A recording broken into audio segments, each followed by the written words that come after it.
கண்ணியத்திற்குரிய எல்லாம் வல்ல அல்லாஹு ஜல்ல ஷானஹு தஆலாவின் நல்லடியார்களே, இஸ்லாத்தின் ஆதாரம் இறைவனின் வஹி மட்டுமே என்ற இந்த தொடரிலே நபிகள் நாயகம் ஸல்லல்லாஹு அலைஹி வஸல்லம் அவர்களுடைய ஹதீஸுகளும் வஹியாக இருந்தாலும் அதை பரிசீலித்து பார்த்து நபிகள் நாயகம் ஸல்லல்லாஹு அலைஹி வஸல்லம் அவர்கள் அதை சொல்லி இருக்கிறார்களா என்று உறுதி செய்த பிறகுதான் அதை நம்ம ஹதீஸ் என்று ஏற்றுக்கொள்ள வேண்டும்.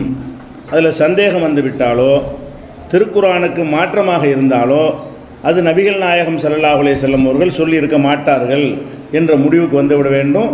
அது வஹியில் சேராது என்பதை நம்ம பார்த்து வருகிறோம்.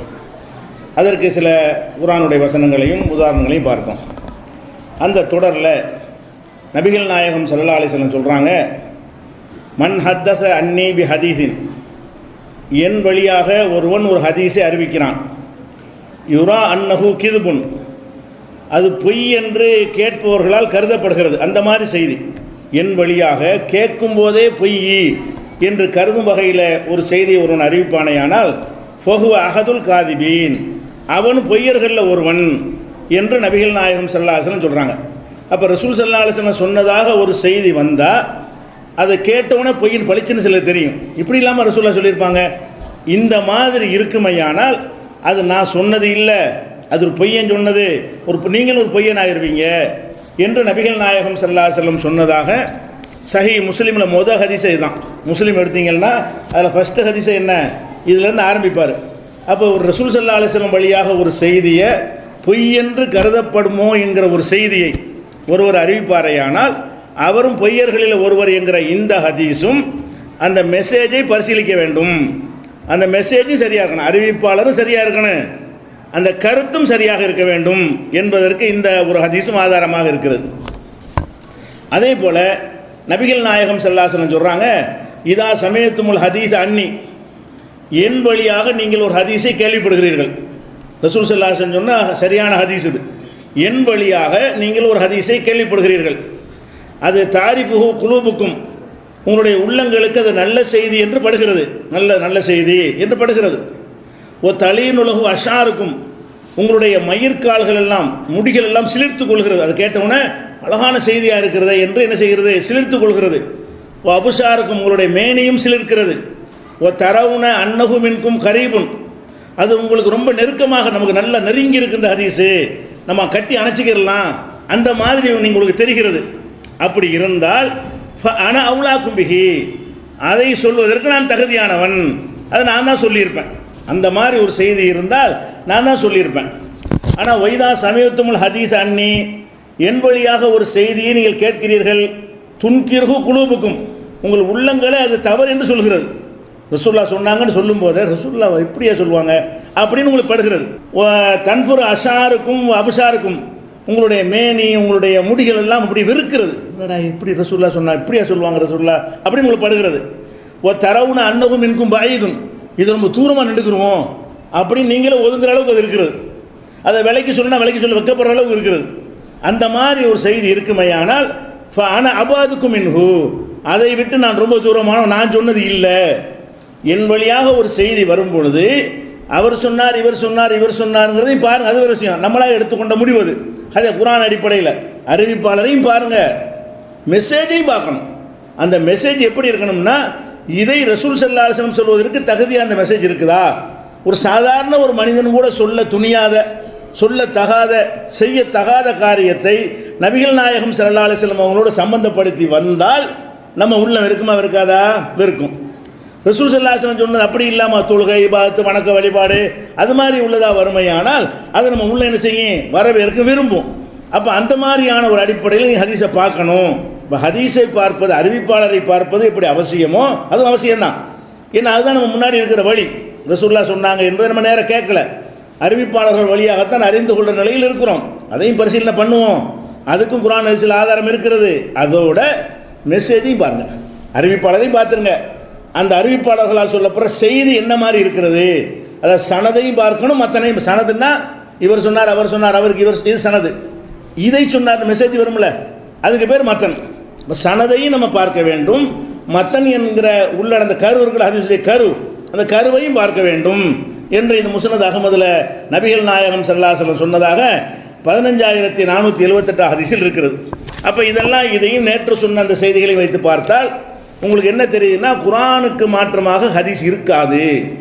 ரசூல் ஸல்லல்லாஹு அலைஹி வஸல்லம் குர்ஆனை விளக்குவதற்கு வந்திருக்கிறார்கள், எதிராக பேச மாட்டார்கள். எதிராக இருக்கிறதாக வறுமையானால் அது ஹதீஸ் அல்ல.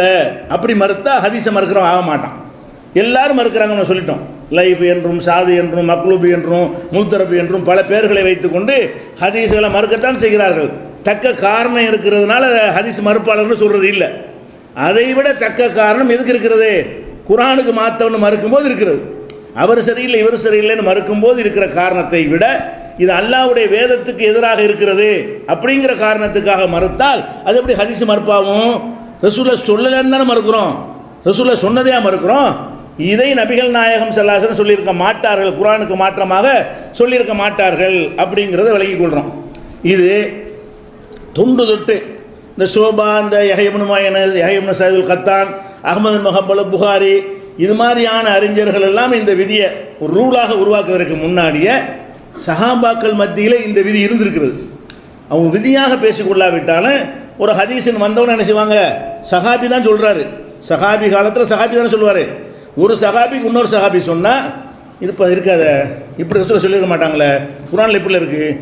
சஹாபாக்கள்கிட்ட நடந்திருக்கு. சஹாபாக்கள் மத்தியில் அவங்கள யாரையும் அறிவிப்பாளரை உரச தேவையே இல்லைங்க. சஹாபிக்கு சஹாபி தான் சொல்லுவார்.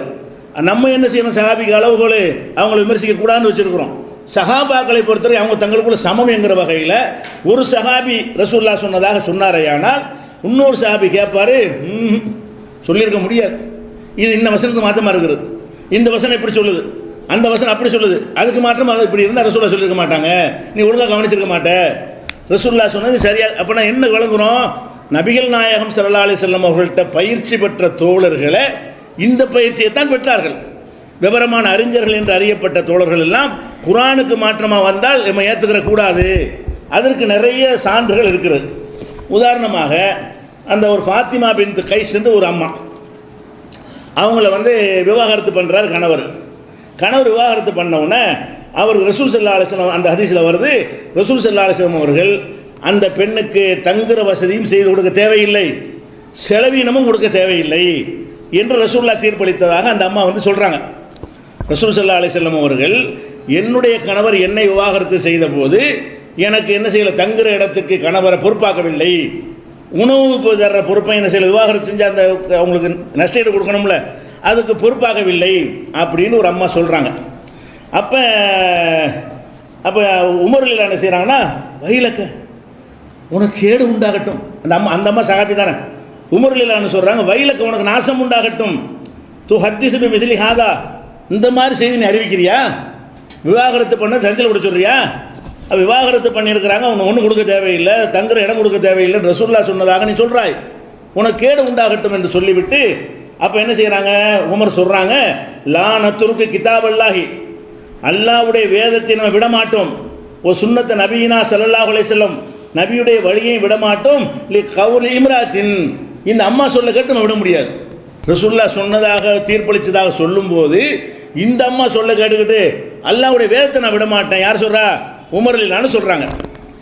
ஏன் அவங்க சொல்கிறாங்க, இல்லை லானதிரி அல்லாஹ் ஹஃபிலத்தம் நசியத்து, இந்த அம்மா இதை மறந்துட்டு சொல்லுதா, ஒழுங்காக மனப்பாடம் பண்ணி நமக்கு தெரியவில்லை, இந்த அம்மாட்ட என்ன கோளாறுன்னு நமக்கு தெரியவில்லை, ஆனால் இதை நான் ஏற்றுக்கிற மாட்டேன், அதாவது விவாகரத்து செய்யப்பட்ட பெண்ணுக்கு ஒன்றும் கொடுக்க வேண்டியதில்லை என்று ரசூலுல்லாஹ் சொன்னதாக நீ சொல்கிறாய், உனக்கு அந்த தீர்ப்பளித்ததாக சொல்கிறாய், நான் ஏற்றுக்கிற முடியாது. ஏன் ஏற்றுக்கிற முடியாது? அல்லாஹ் குர்ஆனில் அல்லாஹ் வசனத்தை காட்டுறார், கால அல்லாஹ் அஸ்ஸ வஜல், அல்லாஹ் என்ன சொல்கிறான், உடனே குர்ஆன் ஆயத்தை தூக்கி போகிறார் உமர், என்ன சொல்கிறான்னு கேட்டால், லா துஹ்ரிஜு ஹுன்ன மின் புயூத்திஹின்ன, விவாகரத்து செய்யப்பட்ட பிறகு பெண்களை அவர்களுடைய இல்லங்களிலிருந்து வெளியேற்றாதீர்கள், அவங்க இல்லம் தான். விவாகரத்து செய்யப்பட்டாலும் அந்த இத்தாவுடைய காலம் வரைக்கும் யாருடைய வீடு அது, அவங்களுக்கு அதில் உரிமை இருக்கிறது. ஒலா துஹ்ரிஜு ஹுன்ன மின் புயூத்திஹுன்ன, அவர்களுடைய வீடுகளிலிருந்து வெளியேற்றாதீர்கள், ஒலா யஹ்ருஜுன, அவர்களும் வெளியேறக்கூடாது. அப்போ தங்கும் இடத்துக்கு பொறுப்பு என்று அல்லாஹ் சொல்லி காட்டுகிறான். விவாகரத்து செய்யப்பட்ட பெண்கள் வீட்டை விட்டு வெளியேற்றக்கூடாதுன்னா என்ன அர்த்தம், அவங்க அந்த வீட்டில் தான் இருப்பாங்க, விவாகரத்து செய்யப்பட்ட இத்தா 3 மாதம் இருக்கும்ல, அந்த காலம் வரைக்கும் அவங்க அங்கே தான் இருக்கணுங்க, அப்போ தான் நாளைக்கு நல்லிணக்கம் சேர்ந்துக்கிடுவாங்க. அதுக்காக வேண்டி இஸ்லாமிக் செஞ்ச ஒரு ஏற்பாடு. அப்போ நீ என்ன அதுக்கு மாற்றமாக பேசுகிற, அல்லாஹ் சொல்கிறதுக்கு மாற்றமாக பேசுகிற, அப்படின்னு சொல்லி உமர் ரலியல்லாஹு என்ன செய்கிறாங்க, மறுக்கிறாங்க. இது புகாரியில் 2953வது ஹதீஸில் இருக்கிறது. அப்போ நம்ம இதில் என்ன பார்க்குறோம், ரசூல் ஸல்லல்லாஹு அலைஹி வஸல்லமுடைய காலத்துக்கு பிறகு சஹாபாக்கள் காலத்தில் ரசூலுல்லாஹ் சொன்னாங்கன்னு ஒரு ஹதீஸ் வரும்பொழுது கவனமெல்லாம் குர்ஆனில் இருக்கு. உங்களுக்கு சொன்னது சஹாபி தான், நம்மை போல சஹாபி தான். இடையில 4 அறிவிப்பாளர் வழியாக நமக்கு மாதிரிலாம் வரல, டைரெக்டாக அந்த அம்மா கேட்டு சொல்கிறாங்க, பாதிக்கப்பட்டதாக சொல்கிறாங்க. அதெல்லாம் எனக்கு அது தேவையே இல்லை.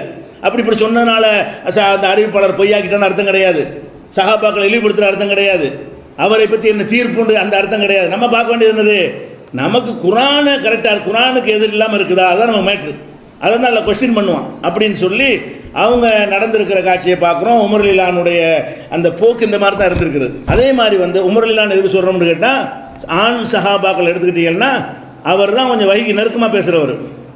ரசூல் ஸல்லல்லாஹு அலைஹி வஸல்லம் நினைஞ்சாங்க, இன்னல்லாஹ லயன்திகு அலா லிசானி உமர், உமருடைய நாவில் அல்லாஹ் பேசுகிறான். பல விஷயங்களில் ரசூலுல்லாஹ் ஒன்று நினைப்பாங்க, ஒரு சட்டம் போடுவாங்க, உமர் இது நல்லா இல்லை, இப்படி தான் இருக்கணும்பாங்க. அவர் சொன்ன மாதிரி வஹி வந்துடும். இந்த மாதிரியான விஷயங்கள், அந்த ஜனாசா தொழுக போனாங்கல்ல முனாஃபிக்கு, அந்த சம்பவம் உள்பட, பெண்களுக்கு ஹிஜாப் போடுற விஷயங்கள் உள்பட பல விஷயங்களில் அவர் சொல்லி தான் என்ன செய்யுது, ரசூலுல்லாஹ் ஒரு மாதிரி சொல்கிறாங்க, அவர் ஒரு மாதிரியாக சொல்கிறாரு. அவர் சொல்கிறபடி சில சட்டங்கள் இறங்கி இருக்கிறது. அது கூறுகட்ட ஆள் இல்லை, அது சொல்ல வர்றேன். சஹாபாக்களில் ரொம்ப விவரமான ஒரு ஆள், அதாவது அல்லாஹ் அவர் நாவில் பேசுகிறான் என்கிற புகழுக்கு உரிய ஒரு ஆள், சரியாக சிந்திக்கிற ஒரு ஆள் தான். அவர் தப்பாக சிந்திப்பார், ரசூலுல்லாஹ் மூத்தா போனால் அப்போ தப்பாக சிந்திச்சார், அதுக்கு சொல்லலை. அப்போ அந்த மாதிரி இருக்கிற ஒரு சஹாபி என்ன செய்கிறாருன்னு கேட்டால், ஒரு ஹதீஸை சொன்ன உடனே, சஹாபியை சொன்ன உடனே, எனக்கு தான் நடந்ததுன்னு சொன்ன உடனே வேற ஆளுக்கு உள்ள கேட்டுன்னு சொல்லலை, இந்த அம்மாவுக்கு தான் தீர்ப்பு அளிச்சிருக்கிறாங்க. அதையெல்லாம் அவன் கேட்டு என்ன செய்கிறாரு, முடியாது, உன் சொல்ல கேட்டு ரசூல் அல்லாஹ்வுடைய சொல்ல நான் விட மாட்டேன், நீ ஒழுங்காக கேட்டியா, என்னத்தை கேட்டேன்னு தெரியலை, உன்னோட ஒன்று கேட்டியா, மறந்துட்டியா அப்படின்னு சொல்லி அவங்க விமர்சிக்கிற காட்சியை பார்க்குறோம். அதே மாதிரி இன்னொரு சம்பவத்தில் என்ன பார்க்குறோம்னு கேட்டால், உமர் ரலியல்லாஹு அன்ஹு அவங்க என்ன செய்கிறாங்கன்னா, உமர் ரலியல்லாஹு அன்ஹு அவர்கள் கொல்லப்படுறாங்க. கொல்லப்பட்டவனை தொழுகிட்டு இருக்கும்போது கொல்லப்பட்டுறாங்க. கத்தியால் குத்தப்பட்டு அவங்க அந்த வேதனையில் சாவுறது கொஞ்சம் நேரத்துக்கு முன்னாடி சுஹைபுங்கிறவர் வர்றார். சுஹைபு அந்த ஆதி காலத்தில் இஸ்லாத்தை ஏற்று வீட்டை விட்டுலாம் விரட்டப்பட்டு அது பெரிய சம்பவம். அந்த சுஹைபு என்பவர் அழுதுகிட்டே வர்றாரு, தம்பி அண்ணன்னு கூப்பிட்டு வர்றாரு. அப்போ வந்தவன் உமர் ரலியல்லாஹு அன்ஹு சொல்கிறாங்க, யா சுஹைபா தபக்கி அலைய, எனக்கு ஏற்பட்ட இந்த வேதனையை பார்த்து நான் அழுவுறியா?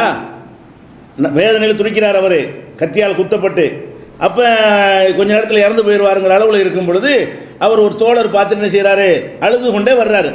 எனக்கா நீ அழுவுறியான்னு கேட்டு என்ன செய்கிறாங்கன்னு கேட்டால், ரசூல் ஸல்லல்லாஹு அலைஹி வஸல்லம் என்ன சொன்னாங்க, இன்னல் மையித்த யுஅதபு பிபுகாய் அஹ்லிஹி, அந்த உறவினர்கள் அழுவதன் மூலமாக மையத்துக்கு வேதனைன்னு சொல்லியிருக்கிறாங்க. நீ அழுதா நான் செத்து போயிட்ட, எனக்கு வேதனை, எனக்காக நீ அழுதால் எனக்கு வேதனை செய்யப்படும் என்று உமர் ரலியல்லாஹு அன்ஹு சொன்னாங்க. இப்படி ஒரு சம்பவம் நடக்கிறது. இந்த சம்பவம் நடந்த உடனே இதை பற்றி என்ன செய்கிறாங்கன்னா, ஆயிஷா நாயிட்ட பிற்காலத்தில் இது முடிஞ்சு போச்சு, அவர் மூத்தா போயிட்டா நடந்து போச்சு. ஆயிஷா நாயிட்ட இந்த மாதிரி இப்போ நடந்துச்சு, உமர் அப்படி சொன்னாங்க அப்படி சொல்லப்படுது. அப்போ ஆயிஷா நாய் என்ன செய்கிறாங்கன்னா, வல்லாஹி மா ஹத்தஸ ரசூலுல்லாஹி ஸல்லல்லாஹு அலைஹி வஸல்லம், இந்த மாதிரி ரசூலுல்லாஹ் சொல்லவே கிடையாது. உமர் ரலியல்லாஹு அன்ஹு சொல்கிறாங்க ரசூலுல்லாஹ் சொன்னதாக, ஆயிஷா நாய் என்ன சொல்கிறாங்க, ரசூலுல்லாஹ் சொல்லவே கிடையாது. ஏன் சொல்லவே கிடையாது, இன்னல்லாஹ ல யுஅதிபுல் மூமின, மூமினை பி புகாய் அஹ்லிஹி, சொந்தக்காரங்க அழுவுற காரணத்தினால தண்டிப்பான் என்று ரசூலுல்லாஹ் சொல்லவே இல்லை. உமர் சொன்னார்ல அந்த மாதிரி சொல்லவில்லை. வலாக்கின் ரசூலுல்லாஹி ஸல்லல்லாஹு அலைஹி வஸல்லம் கால, ரசூலுல்லாஹ் சொன்னது என்னவென்று சொன்னால், இன்னல்லாஹ ல யஸீதுல் காஃபிர அஸாபன் பி புகாய் அஹ்லிஹி, ஒரு காஃபிராக இருக்கிற ஒருத்தன் இறந்துட்டான் என்று சொன்னால் அவனுடைய உறவினர்கள் அழுவதன் மூலமாக அவனுக்கு தண்டனை அதிகமாகிறது அப்படின்னு தான் சொன்னாங்க. இந்த மாதிரி விஷயத்தை சொல்லலைன்னு அவங்க சொல்லிடுறாங்க. சொல்லிவிட்டு அவங்க என்ன செய்கிறாங்க, அதில் பிரச்சனை. இப்போ சொல்லிட்டு வகாலத் ஹஸ்புக்முல் குர்ஆன், குர்ஆன் உங்களுக்கு போதும், குர்ஆன் இருக்குது, அது என்ன சொல்லுகிறது, வலா தஸிர் வாசிரத்துன் விஸ்ர உக்ரா, ஒருவருடைய பாவ சுமையை இன்னொருவர் சுமக்க மாட்டார்.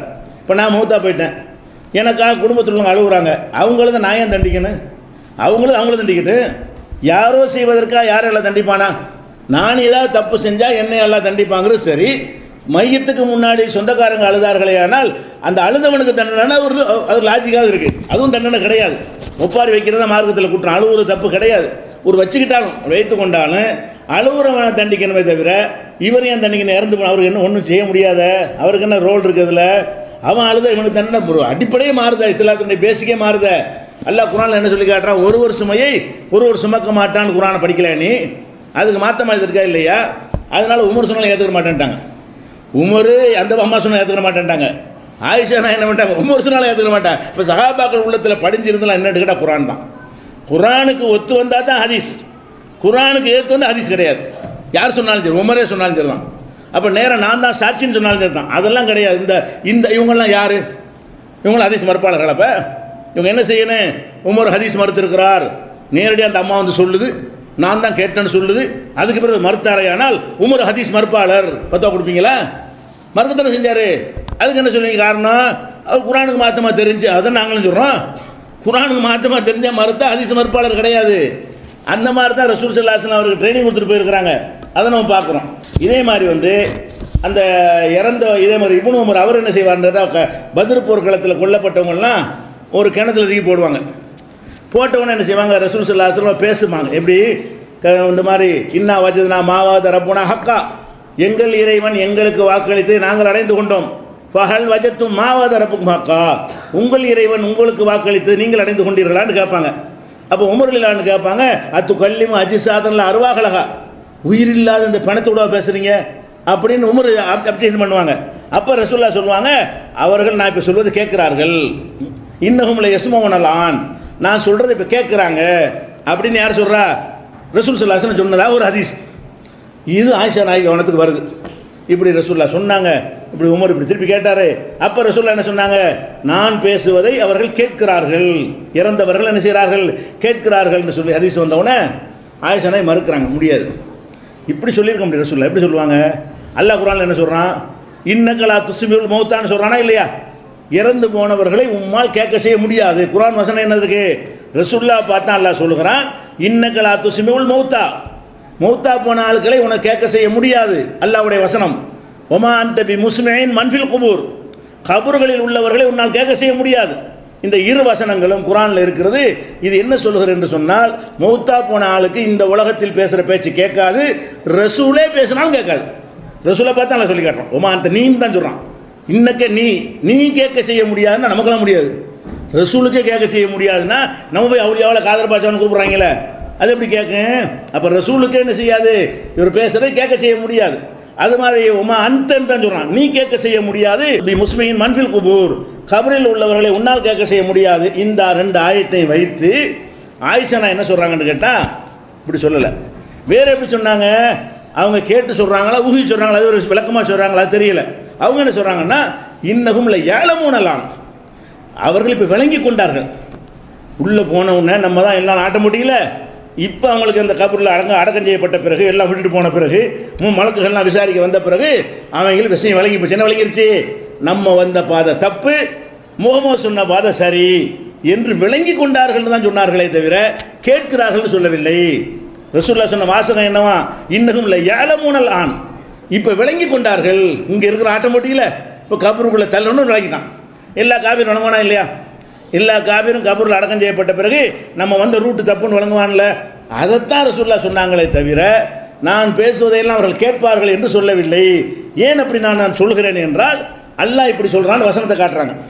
ரெண்டு வசனத்தை எடுத்துக்க, குர்ஆனில் உள்ள ரெண்டு வசனத்தை காட்டி சொல்கிறாங்க. இது புகாரியில் 3681வது ஹதீஸில் இருக்கிறது. அப்போ ரசூல் ஸல்லல்லாஹு அலைஹி வஸல்லம் அவர்கள் வந்து இறந்தவர்களை செவியேற்க செய்வார்கள் அப்படிங்கிற ஒரு கருத்து சொன்னதை ஒத்துக்கிற மாட்டேங்கிறாங்க. ஏன் சொன்னவர் இப்னு உமர் சாதாரண ஆளா? உமர் சாதாரண ஆளா? இப்போ ரசூலுல்லாஹ் சொன்னதாக அவர் தான். இன்னும் சொல்லப்போனால் இவங்கெல்லாம் பாட்டில் இருந்திருக்க மாட்டாங்க, அடக்கம் செய்கிற இடத்துலலாம் அவங்க தான் இருந்திருப்பாங்க, நேரடியாக கேட்டு தான் சொல்லியிருப்பாங்கன்றாலும் அவங்க என்ன யோசிக்கிறாங்க, பார்த்த ஒன்று முன்னுக்கு விளங்கியிருப்பாங்க. குர்ஆனுக்கு மாற்றமாக ரசூலுல்லாஹ் சொல்ல மாட்டாங்க, அதுக்கு ஏற்றவாறு மாற்றிக்கிறணும். குர்ஆனுக்கு ஏற்றவாறு ரசூலுல்லாஹ் சொல்லுவாங்களே தவிர குர்ஆனுக்கு எதிராக இப்படி சொல்லியிருப்பாங்க. கேட்பார்கள்னா முடிஞ்சு போச்சு, குர்ஆனை மறுத்தாச்சே, அந்த மறுப்பு நம்ம செய்யக்கூடாது என்று ஆயிஷா நாயகி இருந்தாங்களே. இது என்ன? இது அவங்க அகல குர்ஆனை மறுக்கிறவங்களா? குர்ஆனுக்கு எதிரானவர்களா?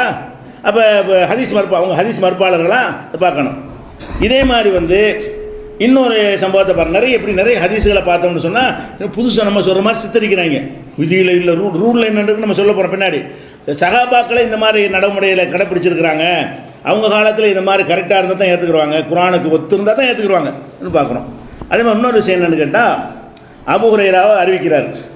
என்ன அறிவிக்கிறார்னு கேட்டால், 3 விஷயங்களில் சகுனம் இருக்கிறது. அபூ ஹுரைரா அறிவிக்கிற ஹதீஸு. இது புகாரியில் 2858, 5772, 5753, 5093 ஆகிய ஹதீஸுகள் இருக்கிறது. சகுனம் பார்க்கறது இருக்குல்ல, அது 3 விஷயத்தில் இருக்கிறது. 3 விஷயம் என்ன? ஒன்று வந்து அல் ஃபர்ஸ், குதிரை. ஒருத்தன் ஒரு குதிரையை வாங்கிட்டான், வாங்கி அதை நொடிச்சு போயிட்டான்னு வைங்களேன், இந்த குதிரைனால தான் நொடிச்சான்னு சொல்லலாம். அது சகுனண்டா தானே. இந்த பொண்ணு வந்து தான் வீடு உருப்படாமல் போச்சுன்னு சொல்லுவாங்கல்ல, இந்த புள்ள பிறந்துச்சு எல்லாம் தரிசனையும் முடிச்சு போச்சு அப்படிம்பாங்க. இப்படி எல்லாம் பார்க்குறதுக்கு தான் சகுனம். இப்படி சகுனம்னா என்னன்னு கேட்டால், தனக்கு ஏற்படக்கூடிய இழப்புகளை எதன் மீதாவது சம்மந்தப்படுத்துறது.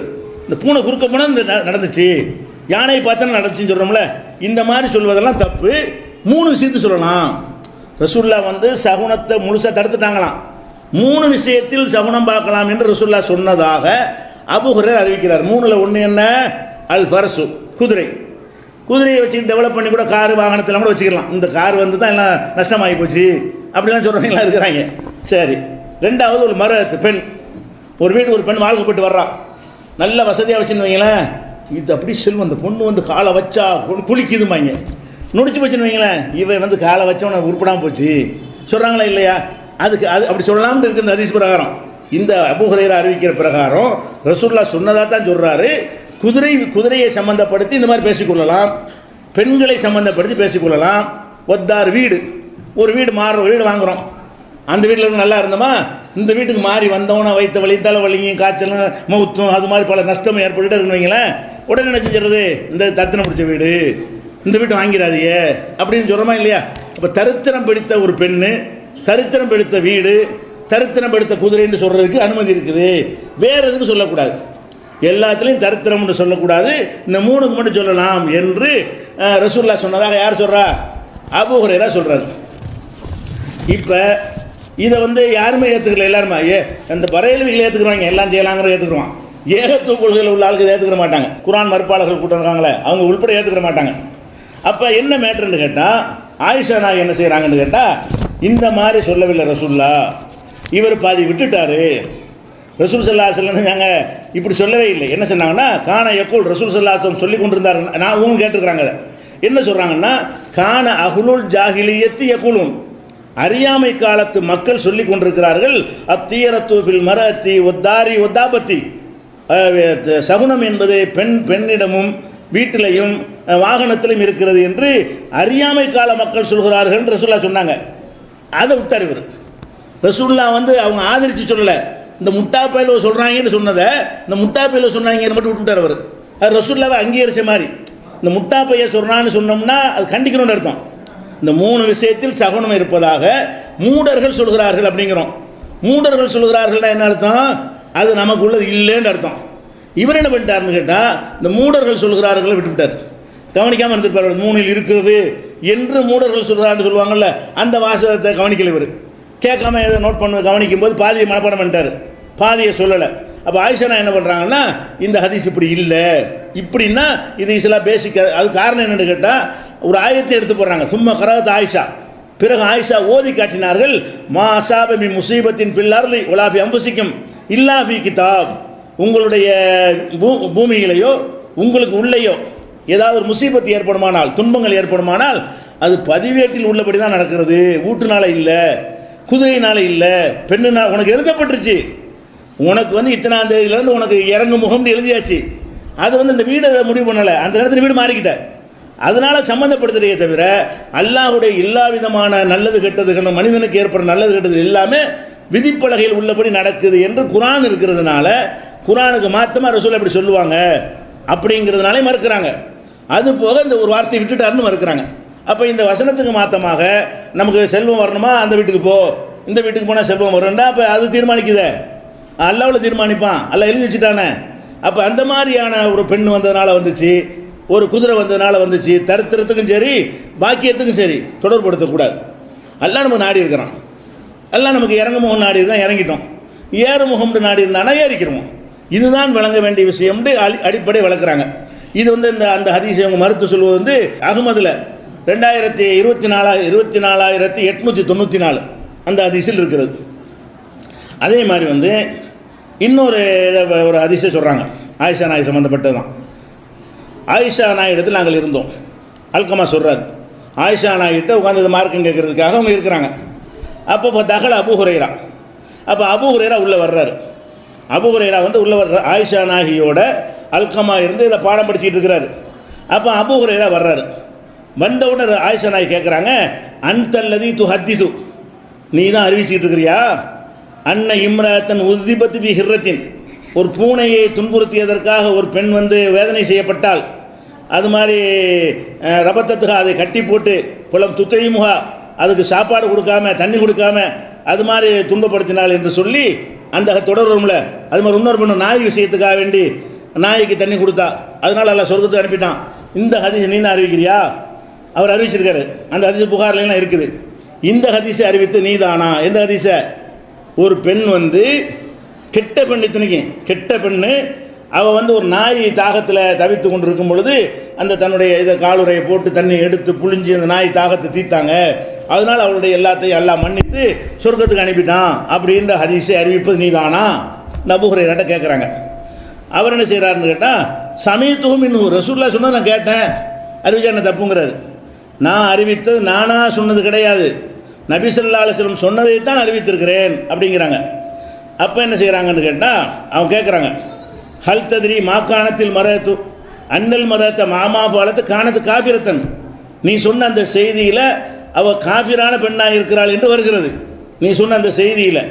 ஆனால் மூமின் வந்து அல்லாஹ்விடத்தில் ரொம்ப கண்ணியமானவன். அவன் வந்து ஒரு பூனையை துன்புறுத்தியதற்காக மூமினை தண்டித்தான் என்பதும், ஒரு நாய்க்கு இன்பம் கொடுத்ததற்காக சொர்க்கத்துக்கு அனுப்பினான், காஃபிருக்கு சொர்க்கம் கொடுத்தான் என்பது இஸ்லாமிய பேசிக்கே மாற்றமானது. ஈமான் இல்லாமல் எந்த ஒரு இதுவும் ஏற்றுக்கொள்ளப்படாதப்பா. இந்த ஹதீஸை எப்படி அறிவிக்கிற? பொய்தா ஹத்தஸ்த அன் ரசூலுல்லாஹி ஸல்லல்லாஹு அலைஹி வஸல்லம், ரசூலுல்லாஹ் வழியாக ஒரு செய்தியை நீ அறிவிப்பதாக இருந்தால் ஃபன்துர் கைஃபத்து ஹதீஸ், எப்படி அறிவிக்கணும் கவனமாக அறிவி. அப்போ காஃபிராக இருப்பவர்களுக்கு தான் நம்மளால சொல்லணும், காஃபிராக இருந்தவங்க என்ன தர்மங்கள் செஞ்சாலும் அது துன்யாவில் தான் கிடைக்கும், மறுமையில் சொர்க்கம் கிடைக்காது. ஈமான் இல்லாமல் எதற்கு நன்மை கிடையாது. அப்போ இந்த காஃபிரான பெண்ணாக இருந்து அவன் நாய்க்கு தண்ணி கொடுத்ததுனால அல்லாஹ் சொர்க்கத்துக்கு அனுப்பிட்டான் என்பது எப்படி இது பேசிக்கு சரியாக வரும் அப்படின்னு அவர் கேட்குறாங்க. அவர் மறுக்கலை, மௌனமாக இருந்துக்கிட்டார். யார்? அபூ ஹுரைரா.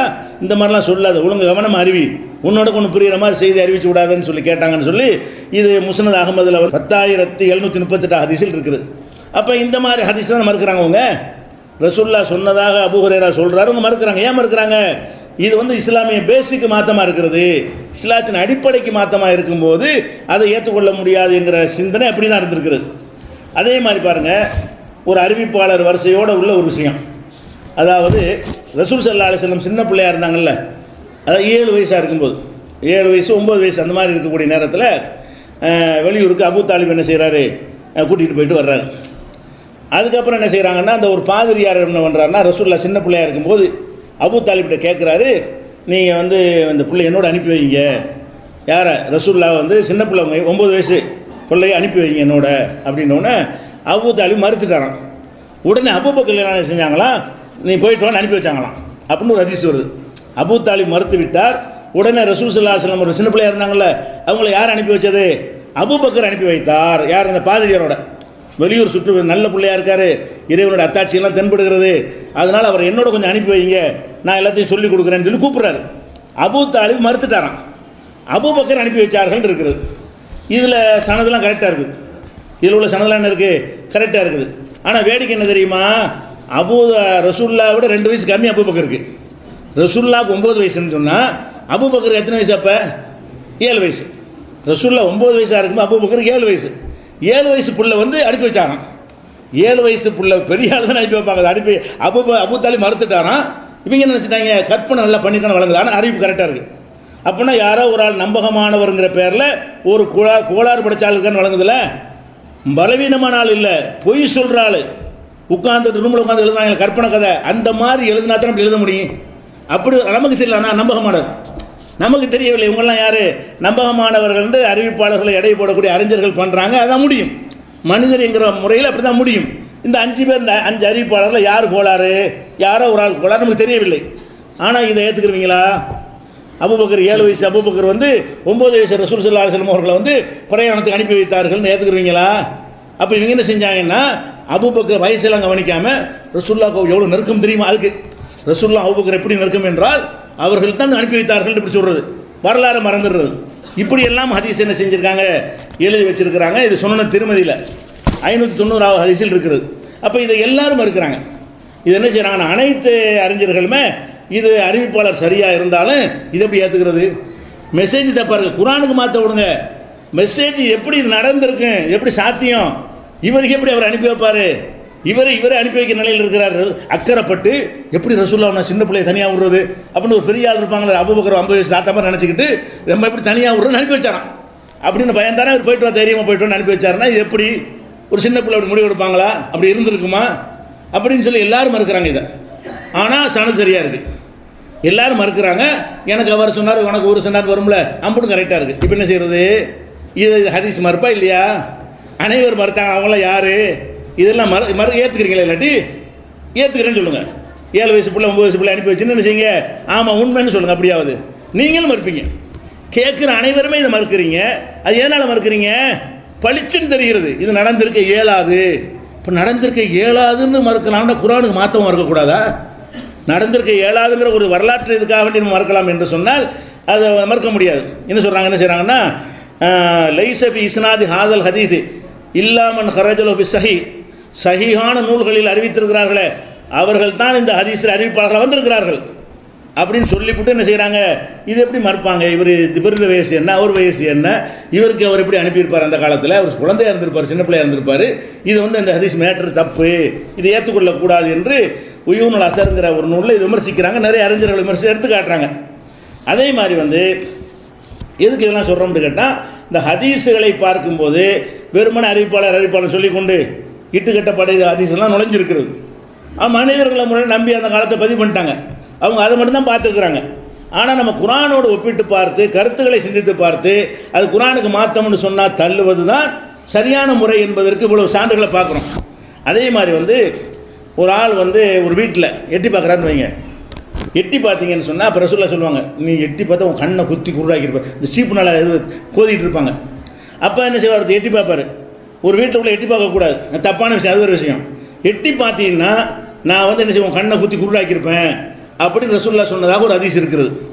இந்த ஹதீஸை குர்துபி இமாம் அவர் ஒரு தஃப்சீர்லாம் எழுதியிருக்காரு, ஒரு பெரிய அறிஞர். அவர் என்ன செய்கிறாருன்னு கேட்டால், இது ரசூலுல்லாஹ் எப்படி சொல்லியிருப்பாங்க, ஒருத்தன் எட்டி பார்த்தா அதுக்குரிய தண்டனை தான் கொடுக்கணும், ஒருத்தன் வரம்பு மீறினால் அதுக்கு உரிய தண்டனை கொடுக்கணும், அடிக்கணும், பல்ல உடைக்கணும், அவன் கண்ணை குத்தினா தான் கண்ணை குத்தணும்.